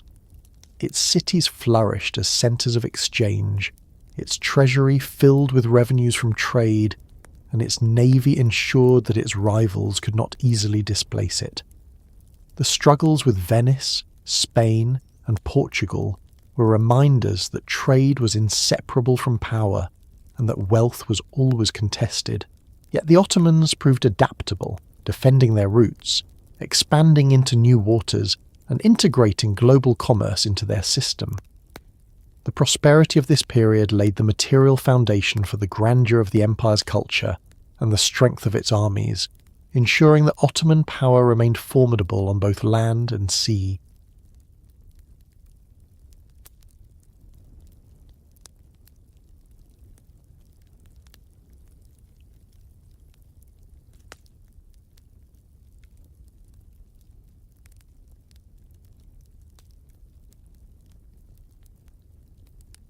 The power of the Ottoman Empire was not measured only in battles won or territories conquered. It was also expressed in the cultural life that flourished within its borders. From the 15th through the 16th century, and especially during the reign of Suleiman, the empire developed a cultural identity that combined traditions from across its vast domains. Art, architecture, literature, music, and crafts were shaped by influences from the Islamic world, Byzantium, Persia, and Europe, yet fused into a distinct Ottoman style. The flourishing of culture was both a reflection of the empire's wealth and stability, and a means of projecting its prestige and authority. The mosques, palaces, manuscripts, and textiles created during this era not only defined Ottoman society, but also continue to shape perceptions of the empire's legacy. Architecture stood at the forefront of this cultural flowering. The Ottomans inherited a city in Istanbul filled with Byzantine churches, most prominently the Hagia Sophia, which had been converted into a mosque after the conquest of 1453. While the Hagia Sophia remained a central monument, Ottoman architects soon began to construct new mosques and complexes that asserted the dynasty's presence and vision. These structures were not merely places of worship, but centres of community life, education, and welfare. Each imperial mosque was typically accompanied by schools, hospitals, baths, kitchens for the poor, and libraries, funded through charitable endowments. In this way, architecture became a visible expression of piety, authority, and social responsibility. The greatest of all Ottoman architects was Mimar Sinan, who rose to prominence during the reign of Suleiman and continued to serve his successors. Originally trained as a military engineer, Sinan combined technical skill with aesthetic vision to create buildings that redefined urban landscapes. His works included bridges, aqueducts, and hundreds of mosques, each designed with careful attention to harmony, proportion, and light. The Süleymaniye Mosque in Istanbul, commissioned by Suleiman, stood as his masterpiece. Its soaring dome and elegant minarets dominated the skyline, while the surrounding complex served as a hub of learning and charity. Later, in Edirne, Sinan built the Selimiye Mosque, which he regarded as the culmination of his career. These structures symbolized not only Ottoman piety, but also the empire's confidence and sophistication. They rivaled and in some respects surpassed the great monuments of Byzantium, presenting the Ottomans as heirs to a universal architectural tradition. Decoration and design also flourished. Ottoman art emphasized intricate patterns, calligraphy, and the interplay of colour and geometry. In mosques and palaces, walls were adorned with tiles produced in Iznik, a city that became famous for its ceramics. These tiles, with their vivid blues, reds and greens, depicted floral motifs, arabesques, and sometimes stylized landscapes. Calligraphy, regarded as the highest form of art in the Islamic tradition, was used to inscribe Quranic verses and poetic texts across architectural surfaces. The combination of architecture, tile work, and calligraphy created spaces that were both visually striking and spiritually uplifting. These artistic achievements reflected the integration of beauty and devotion that characterized Ottoman culture. Manuscript production was another major field of artistic expression. The Ottoman court sponsored the creation of illuminated manuscripts, including copies of the Quran, historical chronicles, and works of literature. These manuscripts were adorned with elaborate miniatures which depicted scenes of battles, courtly ceremonies, and daily life. Influenced by Persian traditions but infused with Ottoman themes, miniature painting developed into a distinct style. The painters of the imperial atelier produced works that recorded the Sultan's campaigns, glorified his reign, and preserved knowledge for future generations. In this way, art served both aesthetic and political purposes, reinforcing the image of the Sultan as a universal ruler. Literature thrived alongside visual art. Ottoman poets composed works in Turkish, Persian, and Arabic, reflecting the multilingual nature of the empire's elite culture. Poetry was highly valued, and many sultans themselves, including Suleiman, wrote verse. Themes range from love and mysticism to politics and morality, often drawing on the rich traditions of Persian and Arabic literature. Court poets received patronage and status, and their works circulated widely, shaping the intellectual life of the period. Prose also developed, with historians chronicling the deeds of the dynasty and scholars producing treatises on law, theology, and science. The blending of literary traditions gave the Ottomans a cultural identity that was both diverse and coherent, rooted in Islamic civilization, yet open to influences from all sides. Music and performance were integral to Ottoman cultural life. The court maintained ensembles that performed classical Ottoman music, a sophisticated tradition blending elements of Arab, Persian, Byzantine, and Turkish melodies. The Janissary bands, or Mehmed, became famous for their martial music, which accompanied armies into battle and resounded in ceremonies. Their use of drums, cymbals, and horns created a powerful sound that impressed both subjects and enemies. The influence of Ottoman music extended into Europe, where composers incorporated elements of Janissary music into their own works. This exchange reflected the broader cultural interactions between the empire and its neighbours. Crafts and textiles formed another area of excellence. Ottoman weavers produced carpets that were highly prized across Europe and the Islamic world, known for their rich colours, intricate designs, and fine craftsmanship. Carpets served not only as household items, but also as symbols of status and luxury. Textiles more broadly, including silks, velvets, and brocades, became important commodities in international trade, showcasing Ottoman artistry and contributing to the empire's wealth. Metalwork, wood carving and jewellery also flourished, often adorned with motifs that echoed the patterns of architecture and manuscripts. These crafts reflected the skills of artisans across the empire and their ability to integrate diverse influences into a shared artistic vocabulary. The flourishing of culture was not confined to the court or the elite. Urban life across the empire was shaped by cultural practices that brought people together. Coffee houses, which became widespread in the 16th century, emerged as spaces where men gathered to drink coffee, listen to storytellers, and discuss politics and religion. Though sometimes viewed with suspicion by authorities, these venues reflected the vibrancy of social life and the spread of cultural habits across classes. Religious ceremonies, festivals, and public celebrations also shaped the cultural calendar, reinforcing communal bonds.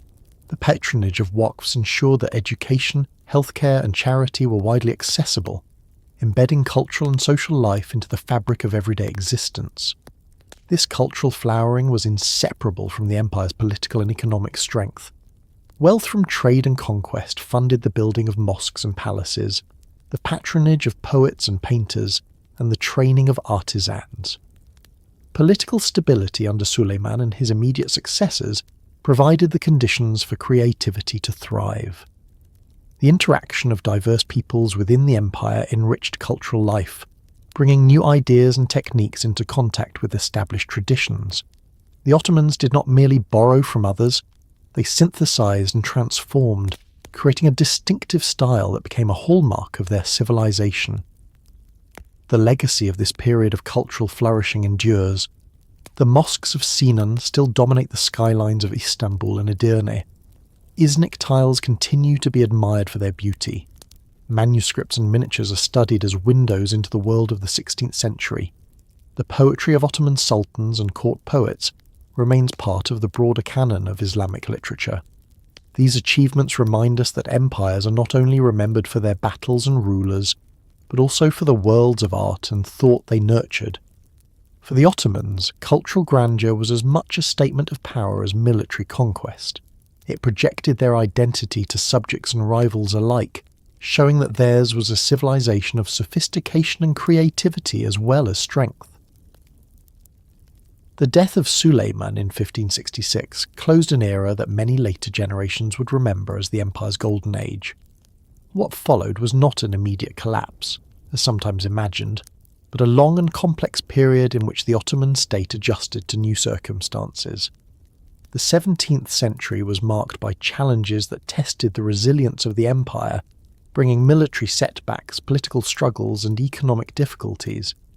Yet it was also an era of adaptation, in which the Ottomans experimented with reforms, maintained cultural vitality, and proved that their system, though under strain, remained capable of survival. To speak of decline in this century is too simple. It was a time of crisis and transformation, in which the empire faced the changing realities of the early modern world. One of the first challenges was military. The 16th century conquests had pushed Ottoman power into Hungary, the Mediterranean, and the Middle East. But these frontiers were not easily held. The empire found itself engaged in prolonged wars with the Habsburgs, the Safavids, and later with Poland and Venice. In Hungary, battles with the Habsburgs dragged on in cycles of advance and retreat. The Ottomans captured key fortresses and extended their authority, but they could not decisively crush Habsburg resistance. The Long War from 1593 to 1606, known as the Long Turkish War, drained resources and manpower, producing little clear gain. The treaty that followed, the Treaty of Zitvatorok, marked a symbolic shift. The Habsburg emperor was no longer required to acknowledge Ottoman superiority, but was treated as an equal, reflecting the changing balance of power in Europe. In the east, conflict with the Safavids continued. The rivalry between Sunni Ottomans and Shia Safavids was not only territorial but ideological, fueling unrest among Anatolian populations influenced by Safavid propaganda. Rebellions erupted in Anatolia in the late 16th and early 17th centuries, known as the Salali revolts. These uprisings reflected not only religious tensions but also economic hardship and the dislocation caused by war and taxation. Suppressing them required significant effort, and their recurrence underscored the strains on Ottoman society. Yet the Ottomans remained resilient, eventually regaining stability and negotiating settlements with the Safavids that defined the boundaries between the two empires. The empire also faced new pressures from the sea. The Battle of Lepanto in 1571, in which a coalition of European powers defeated the Ottoman fleet, was a shock to contemporaries. Though the Ottomans quickly rebuilt their navy and continued to dominate the eastern Mediterranean, Lepanto demonstrated that European maritime coalitions could challenge Ottoman power at sea. In later decades, Venetian and other European fleets contested control of islands and trade routes, forcing the Ottomans to devote increasing resources to naval defence. The Mediterranean remained a contested space, its struggles intertwined with broader shifts in global trade. Economics presented another set of challenges. The 16th century had been fuelled by the empire's control of overland and maritime routes connecting Asia, Africa and Europe. But the discovery of the Americas and the opening of direct sea routes by the Portuguese, Spanish, Dutch and English altered the global balance of trade. Silver from the New World poured into Europe, destabilising Ottoman coinage and causing inflation. European ships bypassed the Levantine routes that had enriched Ottoman ports, reducing revenues. The empire remained a major centre of trade, but it was increasingly vulnerable to shifts beyond its control. These economic pressures strained the treasury, especially as the costs of prolonged wars mounted. The Janissaries, once the disciplined core of the army, also became a source of tension. Their privileges grew, and their involvement in urban life made them increasingly politicised. They demanded higher pay, resisted reforms, and occasionally intervened in palace politics, even deposing sultans. What had begun as a corps of elite soldiers had by the 17th century become a powerful interest group, sometimes more concerned with protecting its privileges than with military discipline. The sultans attempted reforms, but success was limited, as the Janissaries were too integral to the system to be easily transformed. Their changing role illustrated the difficulties of maintaining institutions across centuries. Succession also became more complicated. Earlier Ottoman rulers had followed the harsh practice of fratricide, eliminating brothers to ensure uncontested succession. By the 17th century, this practice was abandoned, replaced by the principle of seniority, in which the oldest male of the dynasty inherited the throne. While this reduced bloodshed, it often placed inexperienced or reluctant princes on the throne, men who had spent years confined in the palace's cage, isolated from politics and governance. The result was a series of sultans whose authority was weaker, opening greater space for the influence of viziers, palace officials, and the women of the harem. Far from being powerless, these figures often provided stability and direction, but their prominence fueled the perception of imperial weakness. Amid these challenges, the role of the Grand Viziers grew in importance.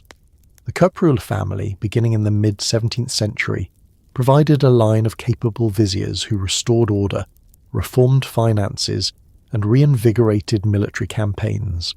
The Köprülü viziers wielded immense power, sometimes overshadowing the sultans themselves, but their leadership demonstrated the adaptability of the Ottoman system.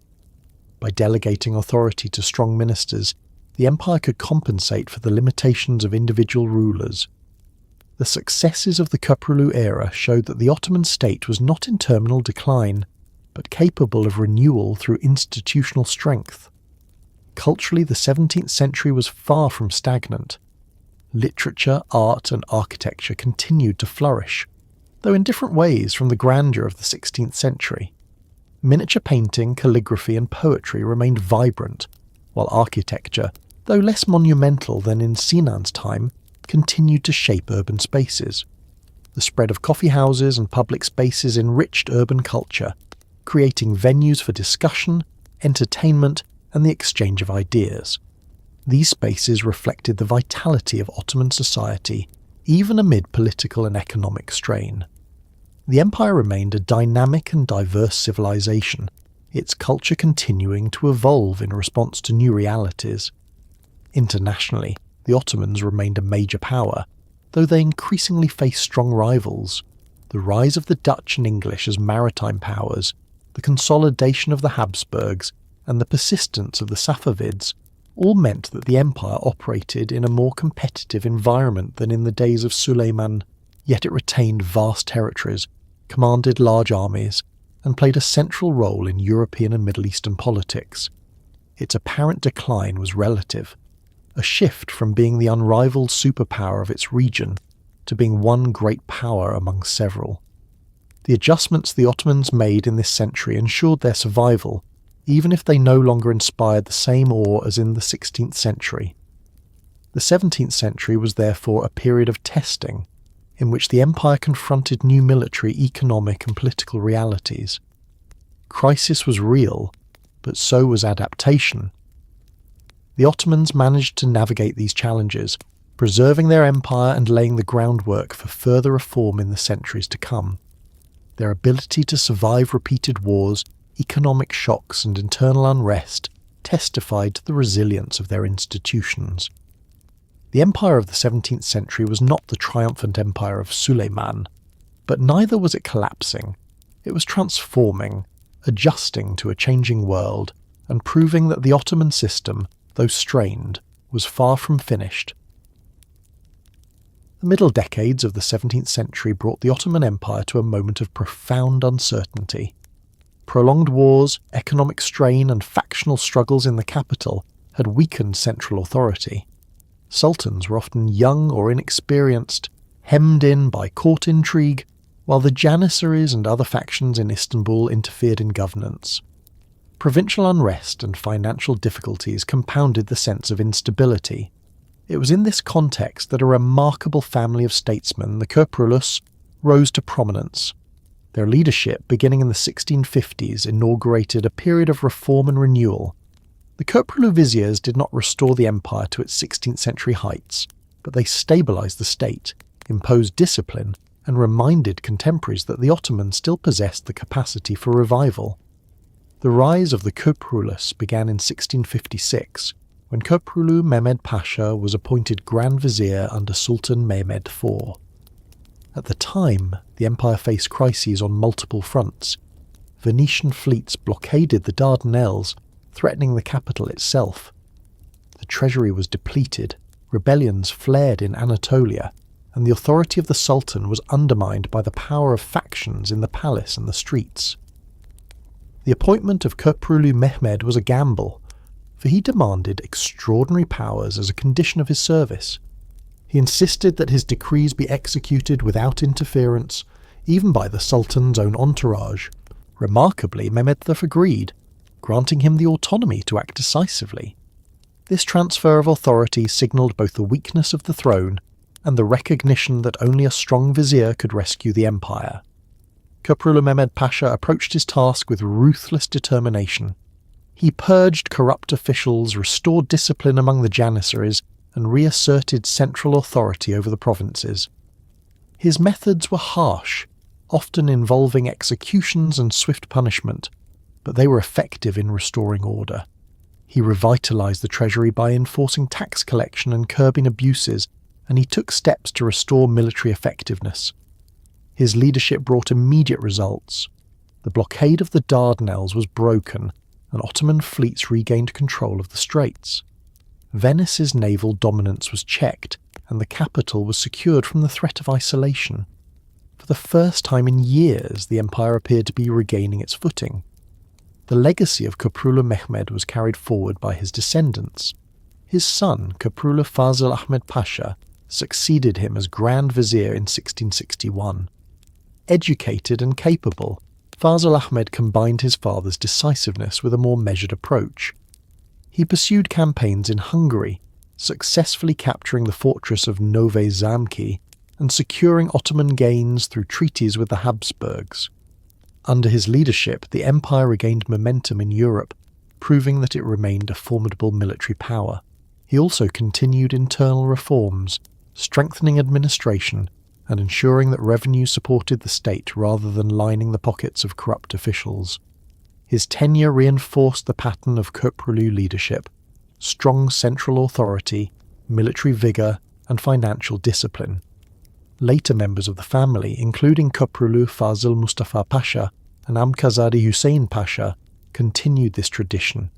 Each faced new challenges but applied the same principles of firm governance, fiscal reform and military campaigning.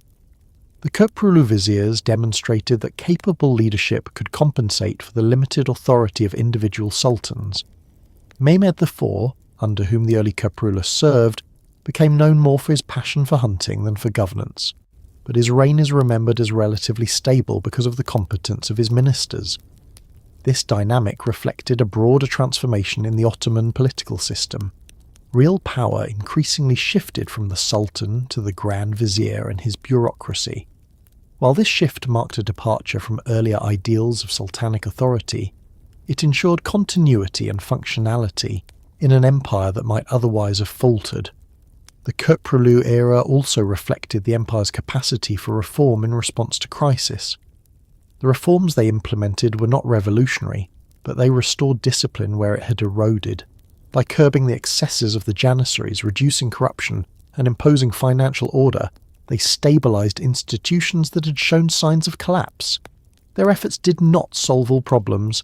Inflation continued, provincial unrest persisted, and external rivals remained powerful.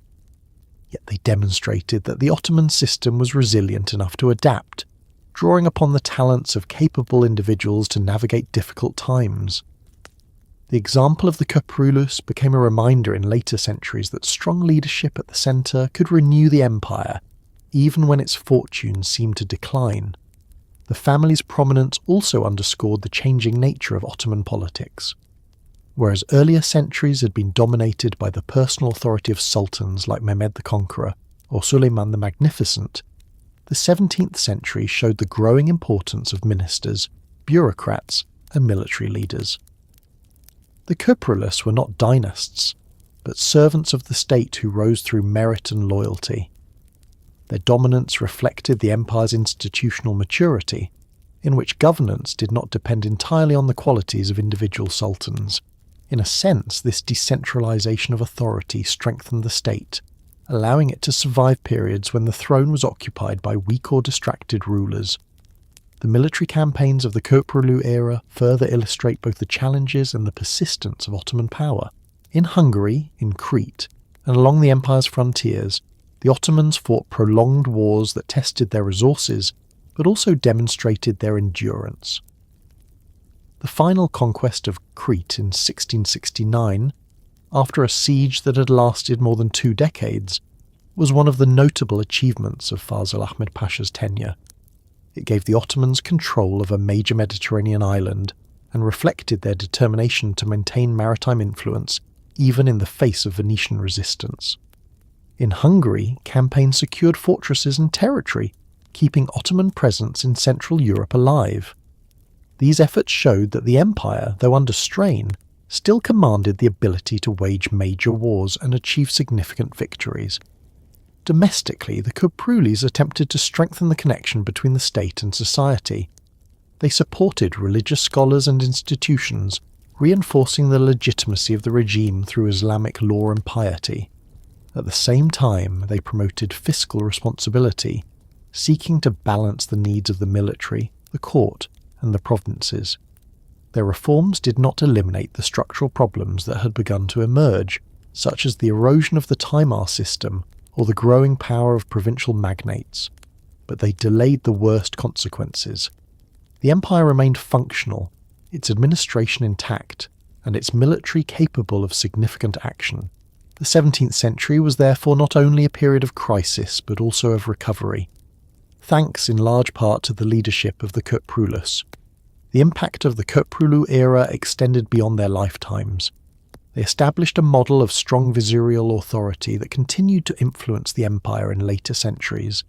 The idea that capable ministers could stabilize the state even when sultans were weak became embedded in Ottoman political culture.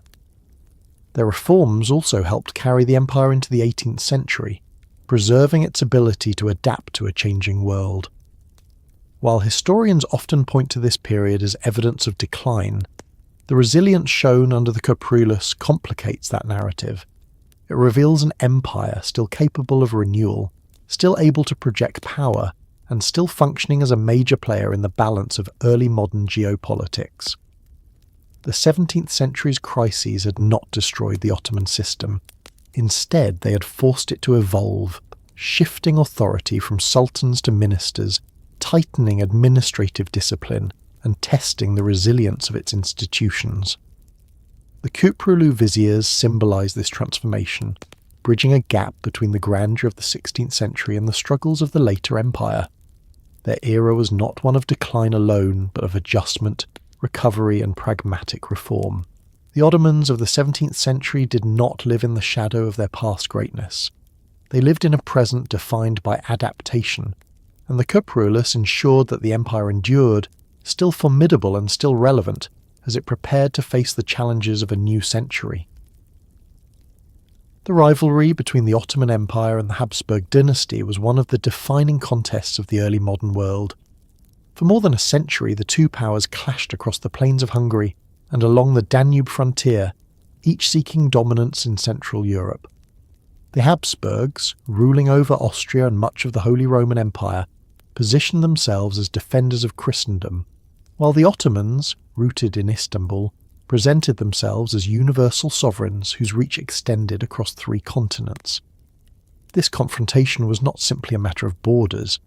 It was a prolonged struggle between 2 great dynasties whose ambitions overlapped and whose identities were partly defined by their opposition to one another. Among the many campaigns fought in this rivalry, the sieges of Vienna in 1529 and again in 1683 stand as dramatic symbols of the contest, moments when the Ottoman army advanced to the very threshold of the Habsburg heartlands. The first Ottoman advance on Vienna came during the reign of Suleiman the Magnificent.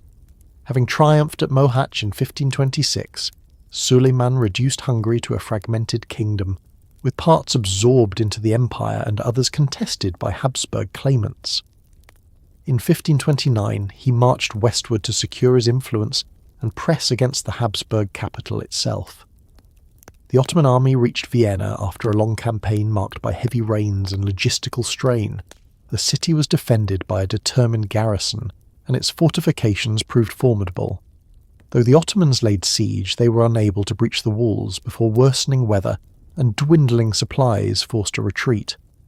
The siege demonstrated the empire's immense power, capable of projecting force deep into Central Europe. But it also revealed the difficulties of sustaining campaigns so far from the Ottoman core. For the Habsburgs, Vienna's survival became a point of pride and a symbol of resilience against the empire's might. Over the following decades, the frontier in Hungary became a zone of constant conflict. Fortresses changed hands repeatedly, raids devastated the countryside, and neither side could secure decisive dominance. For the Ottomans, Hungary provided a buffer zone, protecting the Balkans and the approaches to the Danube. For the Habsburgs, it was the shield of Central Europe, the line that protected Austria and beyond. The wars drained resources on both sides, but also reinforced the militarization of the frontier. Soldiers, engineers, and administrators devoted themselves to sustaining the struggle, and the landscape of Hungary became dotted with fortified towns, castles, and military garrisons. This long contest became a defining feature of life in the region, shaping the identities of both Ottomans and Habsburg subjects. The 17th century brought renewed intensity to the struggle. By this time, the Ottoman Empire had already faced crises of rebellion and economic strain, but under the Köprülü viziers it sought once again to assert its power in Central Europe. The appointment of Kara Mustafa Pasha as Grand Vizier in the 1670s brought a renewed focus on expansion into Hungary and pressure against the Habsburgs. In 1683, he launched a campaign that echoed Suleiman's advance a century and a half earlier, culminating in the Second Great Siege of Vienna. This campaign, more than any other, came to symbolise the Ottoman-Habsburg rivalry, and had consequences that reshaped the balance of power in Europe.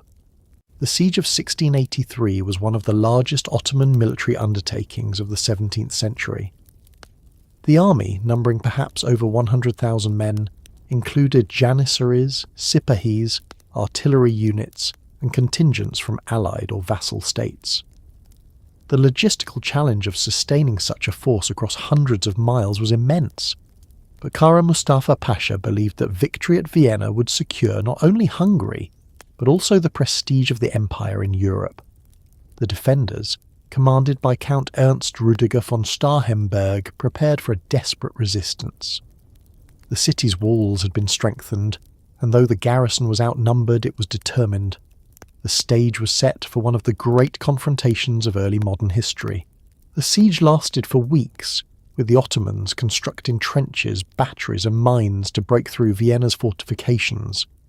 Artillery fire battered the walls, while Janissaries pressed the assault at key points. The defenders held out under constant pressure, suffering from bombardments, shortages and disease, yet refusing to surrender. The fate of the city hung in the balance. For the Ottomans, success would mean an unprecedented victory at the very gates of the Habsburg capital. For the Habsburgs, defeat would mean the loss of their core territory, and perhaps the unravelling of their dynasty's hold over Central Europe. Relief came in the form of a Christian coalition army, assembled under the leadership of King John III Sobieski of Poland. Marching with Habsburg, Polish and German forces, Sobieski advanced to break the siege. On September 12, 1683, the coalition launched a massive assault against the Ottoman positions. The battle that followed was fierce, with the Ottomans initially holding their ground, but as the day progressed, the combined weight of the coalition army broke their lines. The decisive moment came when Sobieski led a famous cavalry charge, one of the largest in history, which shattered the Ottoman ranks. The besiegers fled in disorder, abandoning their camp and artillery.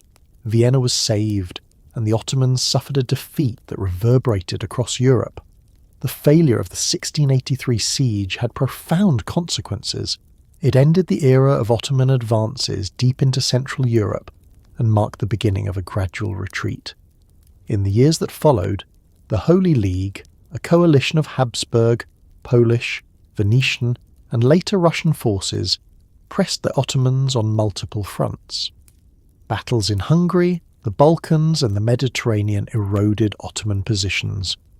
The war culminated in the Treaty of Karlowitz in 1699, which forced the empire to cede significant territories, including much of Hungary, to the Habsburgs. This treaty marked a turning point, signalling the first major territorial losses of the empire after centuries of expansion. The long rivalry with the Habsburgs had shifted decisively, with the Ottomans now on the defensive. Despite this reversal, it is important to recognise that the empire did not collapse in the aftermath. The Ottoman state remained powerful, its territories vast, and its institutions resilient. Yet the symbolic blow of Vienna was immense. It shattered the image of Ottoman invincibility in Europe and emboldened the empire's rivals. For the Habsburgs, the victory became a cornerstone of their identity as defenders of Christendom. For the Ottomans, the defeat underscored the limits of their expansion and the growing strength of European coalitions. The rivalry between the two dynasties continued into the 18th century, but the balance had shifted. The days when Ottoman armies could march unopposed to the gates of Vienna were over. The centuries-long struggle between the Ottomans and the Habsburgs had reshaped Central Europe. It left behind fortified landscapes, militarized societies, and deeply ingrained memories of war. The sieges of Vienna, though separated by more than 150 years, bookend a period of Ottoman ambition in Europe that reached its climax and then receded.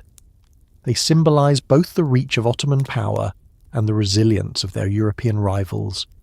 For the empire, these wars were costly in resources and lives, but they also demonstrated the persistence of Ottoman institutions capable of sustaining conflict for generations.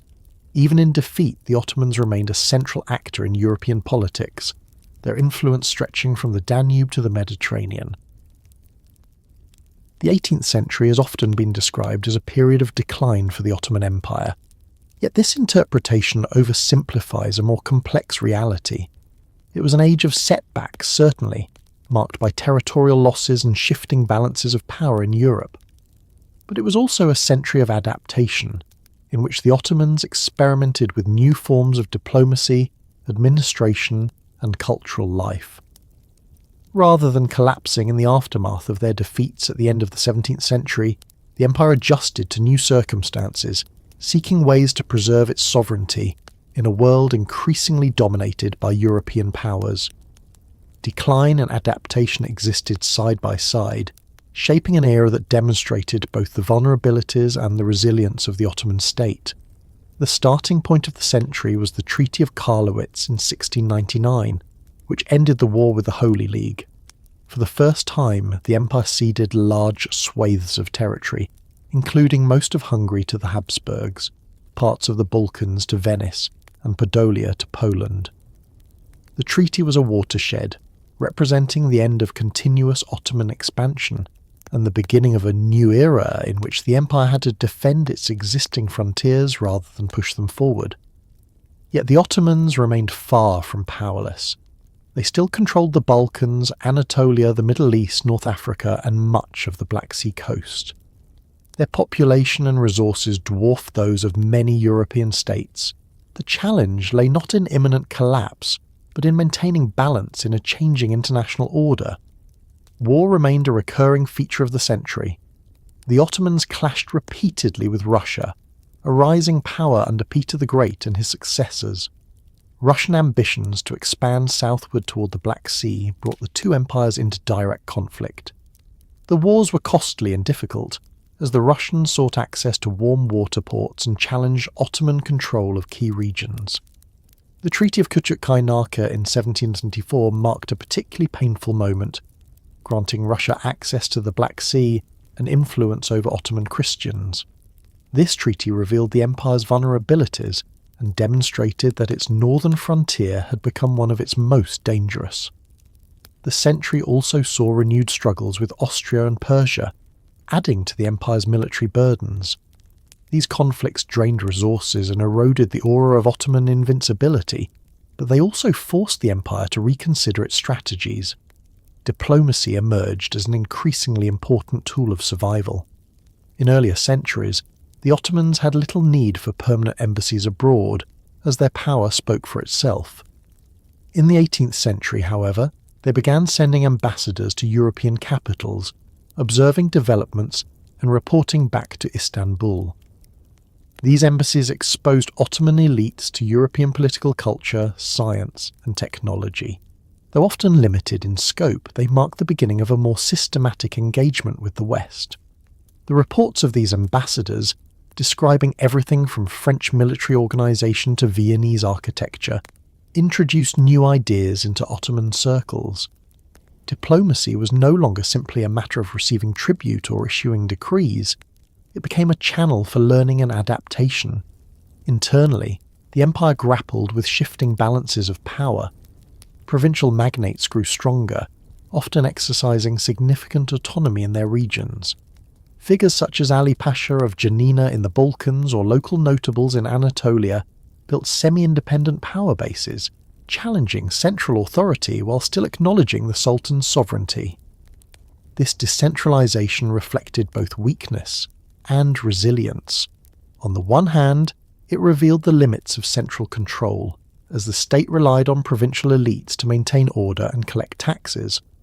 On the other, it demonstrated the flexibility of the Ottoman system, which could accommodate powerful local actors without entirely fragmenting. The balance between centre and periphery became a defining feature of 18th century governance. The economy faced both challenges and opportunities. European commercial expansion reduced Ottoman control over long-distance trade, but internal commerce remained vibrant.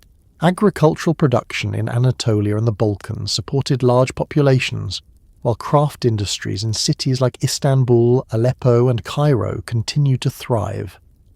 Textiles, ceramics and carpets remained significant exports, even as European manufactured goods entered Ottoman markets. inflation and fiscal strain were real problems, exacerbated by the influx of silver from the Americas into global trade, yet the empire adapted by reforming tax collection and seeking new revenues. The 18th century was not an era of prosperity on the scale of the 16th, but neither was it one of economic collapse. Culturally, the century witnessed fascinating developments. The so-called Tulip era, during the reign of Ahmed III in the early 18th century, became symbolic of a cultural renaissance. The tulip, prized for its beauty, became a motif of elite culture, celebrated in poetry, art and garden design. The era saw new palaces built along the Bosporus, reflecting a taste for refinement and pleasure. At the same time, it marked the beginning of more sustained engagement with European cultural forms. Printing presses, first resisted by religious authorities, gradually gained acceptance, spreading books and knowledge. Translations of European works began to circulate, exposing Ottoman audiences to new ideas in science, history and politics. Though often dismissed by later critics as frivolous, the Tulip era was in fact a period of experimentation, in which the empire explored new cultural horizons while maintaining traditional forms. The social fabric of the empire remained diverse and dynamic. Muslims, Christians and Jews continued to coexist under the framework of Ottoman governance, with the millet system providing communities with a degree of autonomy. Urban centres grew in population, with Istanbul remaining one of the largest cities in the world. Coffee houses, theatres and public spaces enriched social life, while religious institutions continued to provide education and charity. The resilience of Ottoman society lay in its ability to absorb shocks, whether military defeats, economic strain, or political shifts, while preserving its basic structures. One of the most striking features of the 18th century was the empire's ability to survive despite repeated challenges. Many observers in Europe predicted its collapse, yet the Ottomans proved adaptable. They lost territories, but they restructured diplomacy. They faced economic difficulties, but they found ways to maintain revenue. They encountered decentralization, but they managed to integrate provincial magnates into the system. The state was not static. It shifted, adjusted, and endured. Decline was visible in certain areas, but adaptation was equally evident. By the end of the century, the Ottomans faced a world transformed by the rise of European powers, the spread of Enlightenment ideas, and the upheavals of the French Revolution. Their empire was no longer the dominant force it had been under Suleiman, but it remained vast, populous, and significant. Its survival into the 19th century owed much to the adaptations made in the 18th, when diplomacy, reform, and cultural resilience compensated for military defeats and territorial losses. This century was not merely an age of decline, but an era of transformation, in which the Ottomans navigated the transition from a world they had once dominated to one in which they had to compete on new terms. The 18th century forced the Ottoman Empire to confront a world that was changing at a rapid pace.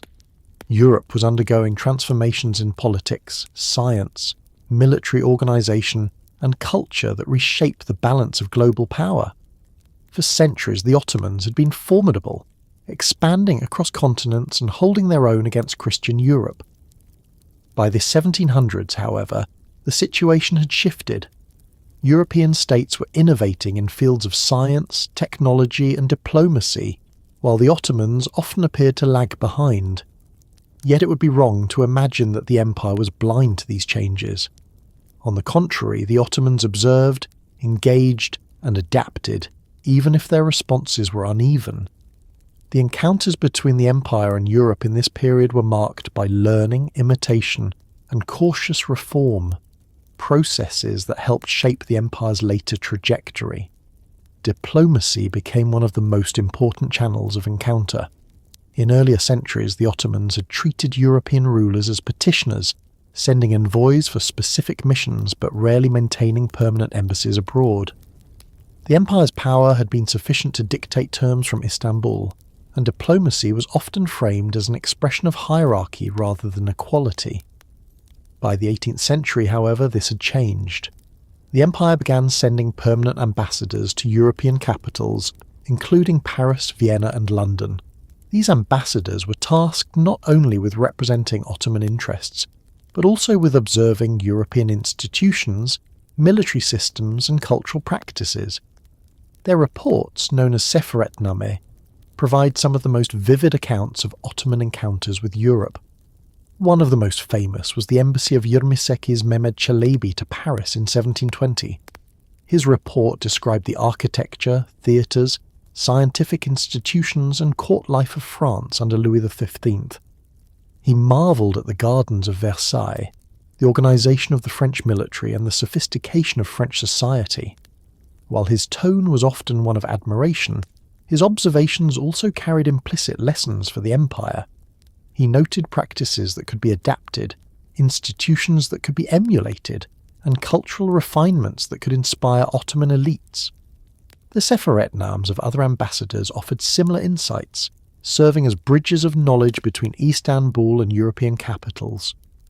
Through these missions, the empire began to see Europe not simply as an enemy, but as a source of techniques and ideas. Scientific and technological exchange was another arena of encounter. The Ottomans were aware of European advances in fields such as astronomy, mathematics, and military engineering. Some of these ideas entered the empire through translations of European works, while others were brought back by ambassadors and travellers.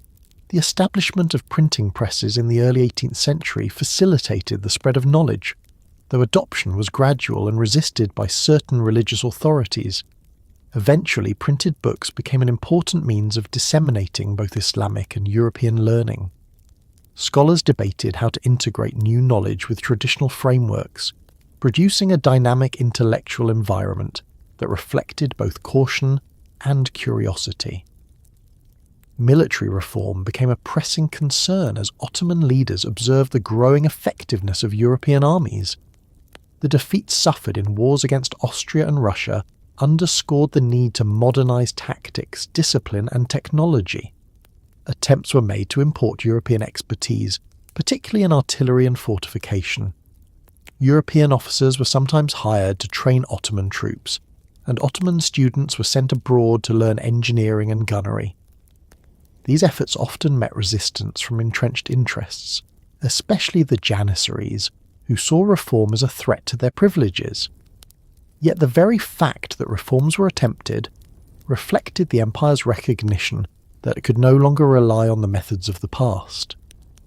Encounters with European military science planted the seeds of later modernisation efforts in the 19th century.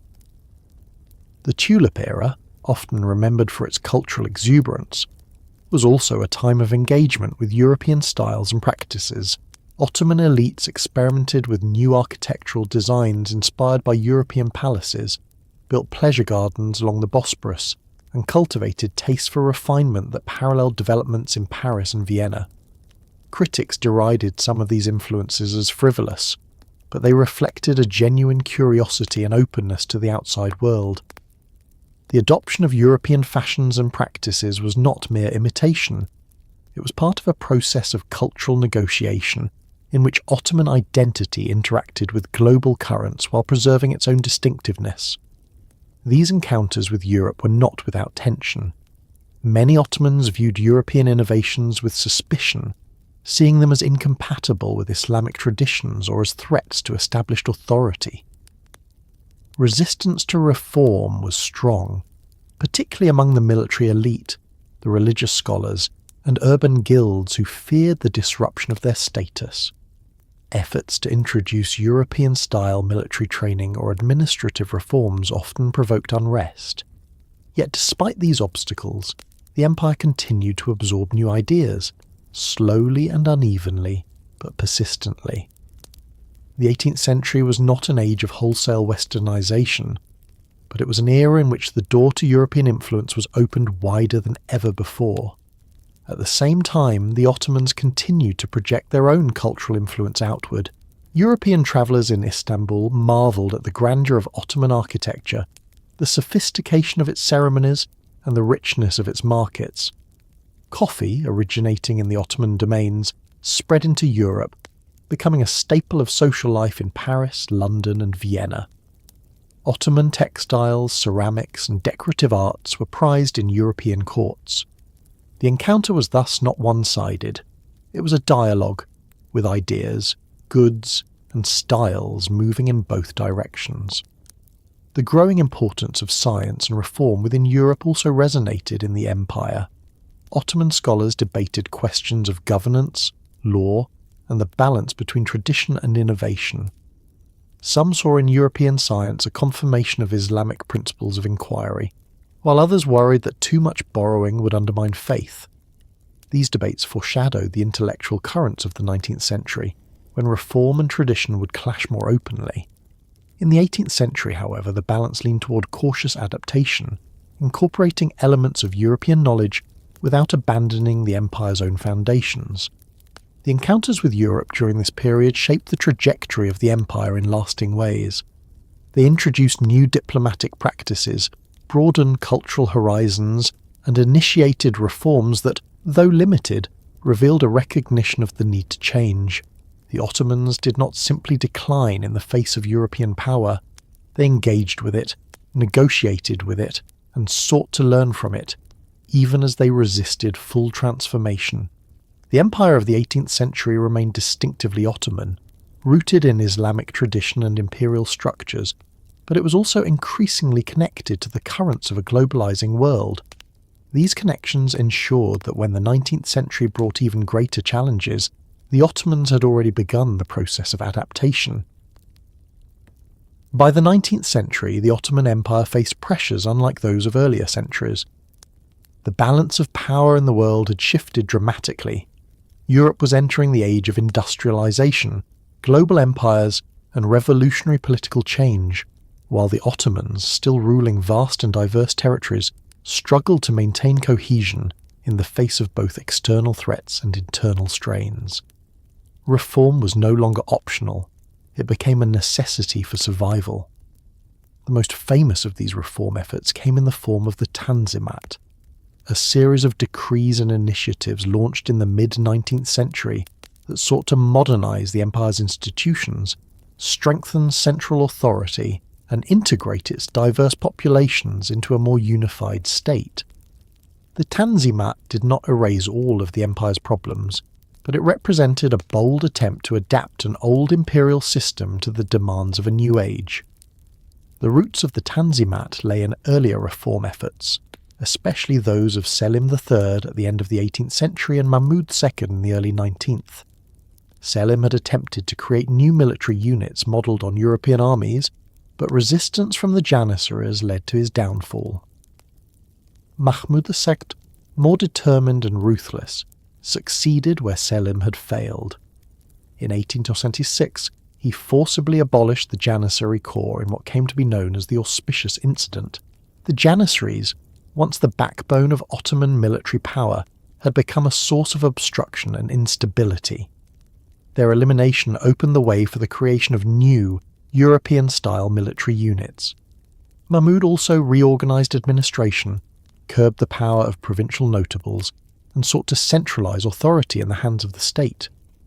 These reforms were the prelude to the broader Tanzimat measures that followed in the 1830s and 1840s. The Tanzimat era officially began with the Gulhan Edict of 1839, proclaimed by Sultan Abdülmecid II. This decree promised sweeping reforms in administration, law, and society. It guaranteed the security of life, honour and property for all subjects regardless of religion. It pledged fair taxation, regularised military service, and a commitment to justice through codified laws. The declaration marked a shift in the relationship between the state and its people, as the empire moved from a system based on the sultan's personal authority and religious tradition toward one that emphasised legal equality and modern governance. For many, it represented the beginning of a new Ottoman identity, one in which Muslims, Christians and Jews were to be treated as equal subjects of the empire. Subsequent reforms built on this foundation. The Hatta Humayun of 1856 reaffirmed and expanded the promises of equality, explicitly guaranteeing the rights of non-Muslims and integrating them more fully into the structures of the state. Educational reforms established secular schools alongside traditional religious institutions, producing a new generation of officials trained in modern subjects. Legal reforms created new civil and commercial codes, influenced by European models but adapted to Ottoman needs. Provincial administration was reorganized, with greater emphasis on uniformity and accountability. The army was restructured along European lines, with new training, uniforms and organization. These measures reflected the empire's determination to modernize in order to compete with European powers and to maintain internal cohesion. The Tanzimat reforms were driven not only by internal needs but also by external pressures. European states, particularly Britain and France, pressed the Ottomans to modernize and to grant equality to non-Muslims, often framing themselves as protectors of Christian populations within the empire. The Crimean War of the 1850s, in which the Ottomans allied with Britain and France against Russia, reinforced these dynamics. European support came with expectations of reform, and the Tanzimat decrees often echoed European demands as much as Ottoman initiatives. This external dimension created tension, as many Muslims within the empire viewed the reforms as concessions to foreign powers and a threat to Islamic traditions. Balancing the demands of modernization with the preservation of legitimacy was one of the central challenges of the era. Economically, the Tanzimat period was marked by both progress and dependency. The empire sought to modernize infrastructure, building railways, telegraphs, and modern ports.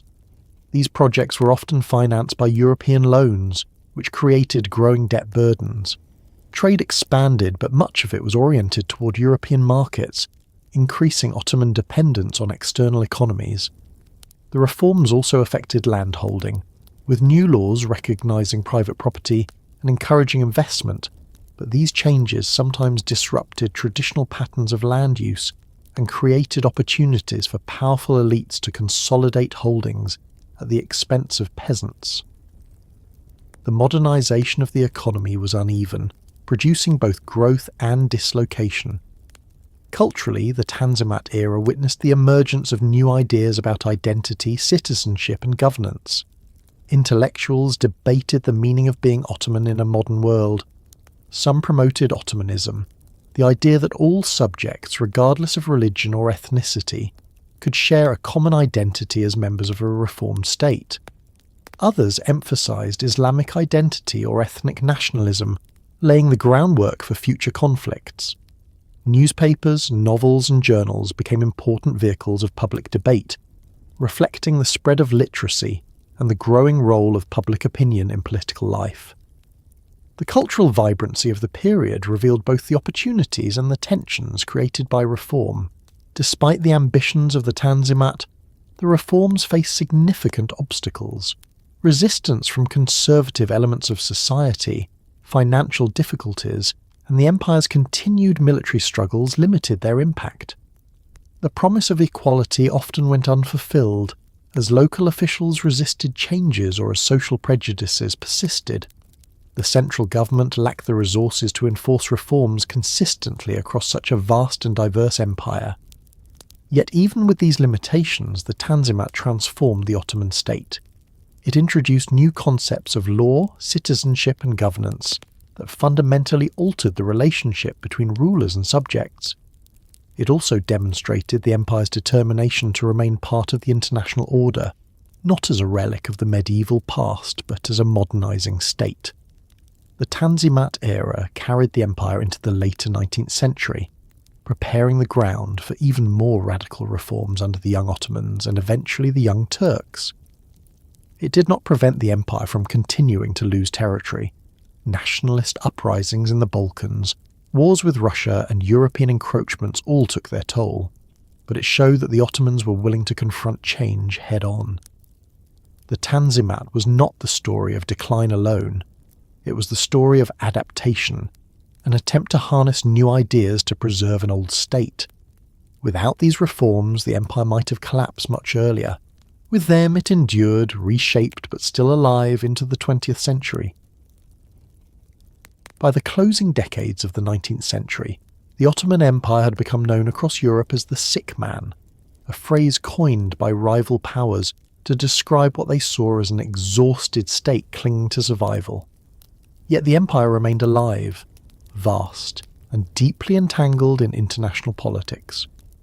The Tanzimat reforms had altered its institutions, but they had not solved the fundamental pressures of nationalism, external intervention, and the widening gap between Ottoman capacities and European industrial powers. Into this turbulent landscape emerged a new generation of reformers who came to be known as the Young Turks.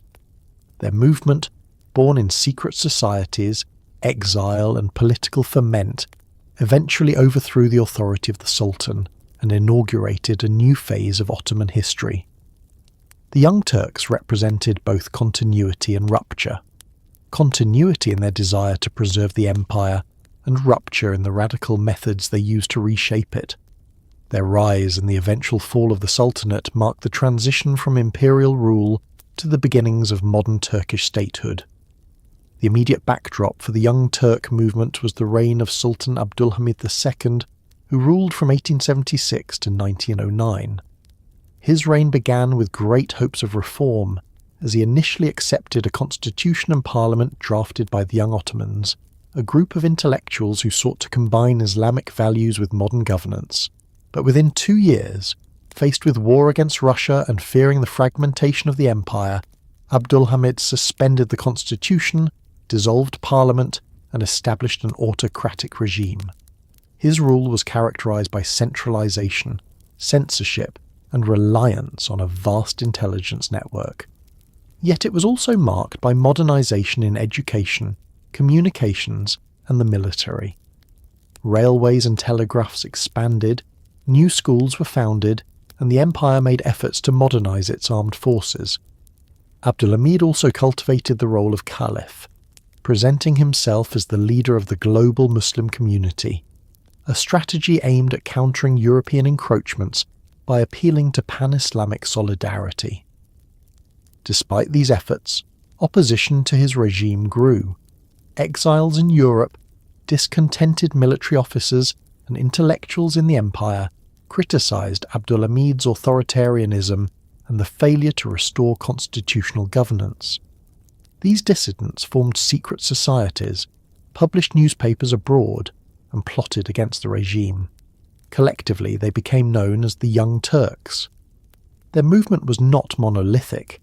It included liberals who favoured constitutionalism, nationalists who sought to assert Turkish identity, and reformers who emphasised modernisation along European lines.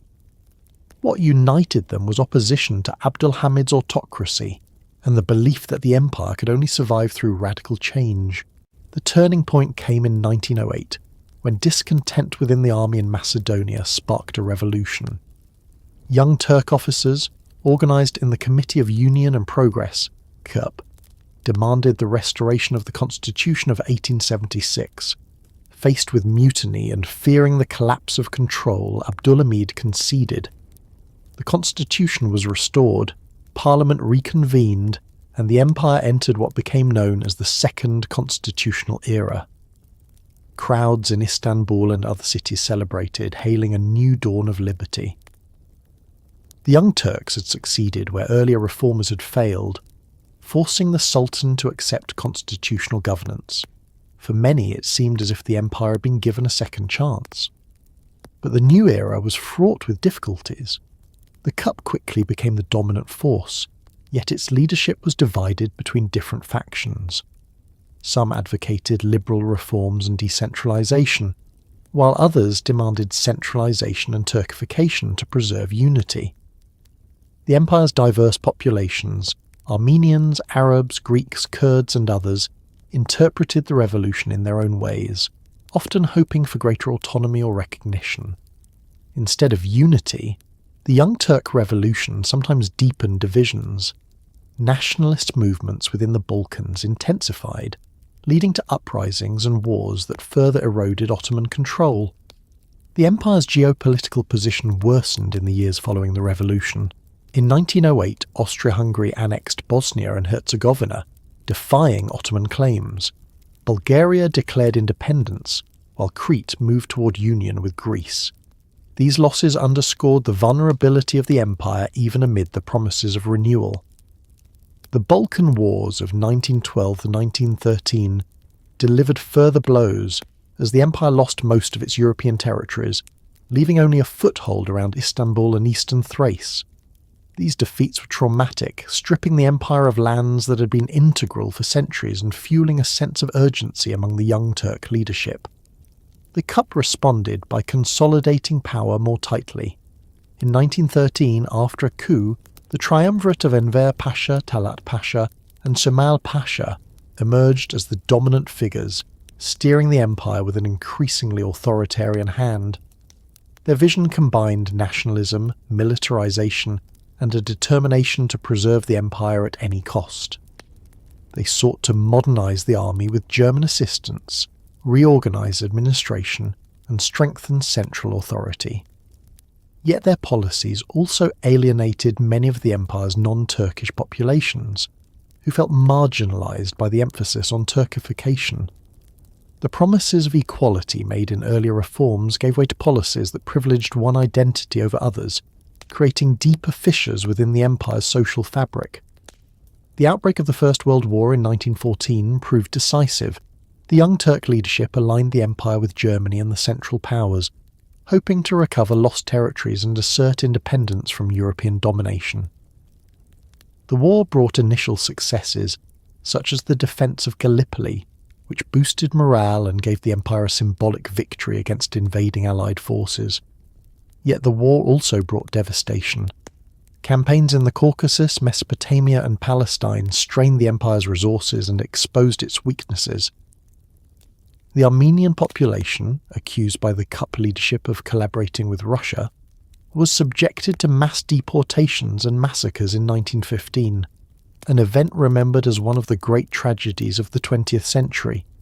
The war intensified divisions, exhausted the empire, and tied its fate to the fortunes of its German ally. By 1918, with Germany's defeat, the Ottoman Empire too lay prostrate.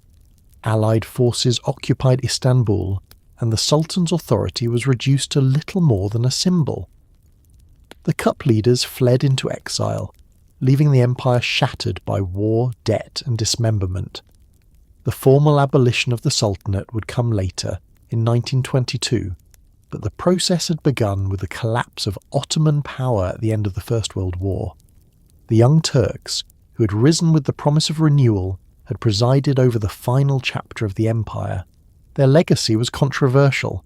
They had restored constitutionalism, modernized aspects of the state, and resisted European encroachment, but they had also deepened divisions, ruled with authoritarianism, and led the empire into a catastrophic war. The fall of the Sultanate marked the end of more than 6 centuries of Ottoman rule. It was not a sudden collapse, but the culmination of decades of struggle, reform, and conflict. The Young Turks had played a central role in this final phase, embodying both the aspirations for modernization and the harsh realities of imperial decline. In their story, one sees the broader dilemmas of the 19th and early 20th centuries: how to adapt to a changing world, how to reconcile diversity with unity, and how to preserve sovereignty in an age of empires. Their rise and the fall of the Sultanate opened the path to a new era, one in which the Ottoman legacy would be reshaped into the foundations of modern Turkey. The Ottoman Empire, once a formidable power stretching across 3 continents, entered the 20th century as a shadow of its former self. Wars, reforms, revolutions, and the rise of competing nationalisms had eroded the cohesion of the state. By the end of the First World War, the empire's fate was sealed. The conflict had left it militarily exhausted, territorially diminished, and politically fractured. The collapse of its German ally brought occupation and dismemberment, and the authority of the dynasty that had ruled for more than 6 centuries was finally brought to an end. Yet from the ruins of the empire emerged a new state, the Republic of Turkey, which redefined the legacy of Ottoman history and carried elements of it into a modern age. The end of the empire was not simply a disappearance. It was a transformation in which one of the world's longest-lasting dynasties gave way to a new national project. The Armistice of Mudros, signed in October 1918, marked the empire's surrender at the end of the war. Allied warships entered the Bosporus, and Istanbul came under occupation. The victorious powers moved quickly to partition Ottoman lands. Greece advanced into western Anatolia, Britain occupied Mesopotamia and Palestine, France took hold of Syria and parts of southern Anatolia, and Italy claimed territories along the Aegean coast. The once vast domains of the empire were carved into mandates, colonies, and spheres of influence. For many Ottomans, the sense of humiliation was profound. The dynasty that had taken Constantinople, challenged Vienna, and ruled Mecca and Cairo now found its capital under foreign control. The Treaty of Sèvres, signed in 1920, was intended to formalise the empire's dismemberment. It stripped the Ottomans of most of their territories, leaving only a small Anatolian heartland under nominal sovereignty. Even within Anatolia, zones of influence were granted to foreign powers, and the straits were to be placed under international control. For the Sultan, Mehmed VI, the treaty was a desperate attempt to preserve some form of authority, but for many Ottomans it was unacceptable. The empire appeared on the brink of total dissolution, and nationalist movements began to gather momentum in response. It was in this context that Mustafa Kemal, later known as Ataturk, emerged as the central figure of resistance. A former Ottoman officer with a distinguished military career, Mustafa Kemal organised nationalist forces in Anatolia, rejecting the authority of both the occupying powers and the collaborationist sultan. He convened congresses at Erzurum and Sivas, rallying support for independence and insisting that sovereignty lay with the nation rather than the dynasty. His movement gained strength as the Greek advance into Anatolia met fierce resistance, culminating in the War of Independence. Over the next several years, nationalist forces fought against Greek armies in the west, Armenian forces in the east, and French forces in the south, gradually securing control over Anatolia. The nationalist victory reshaped the fate of the Ottoman heartland. The Treaty of Lausanne, signed in 1923, replaced the Treaty of Sèvres and recognised the sovereignty of a new Turkish state.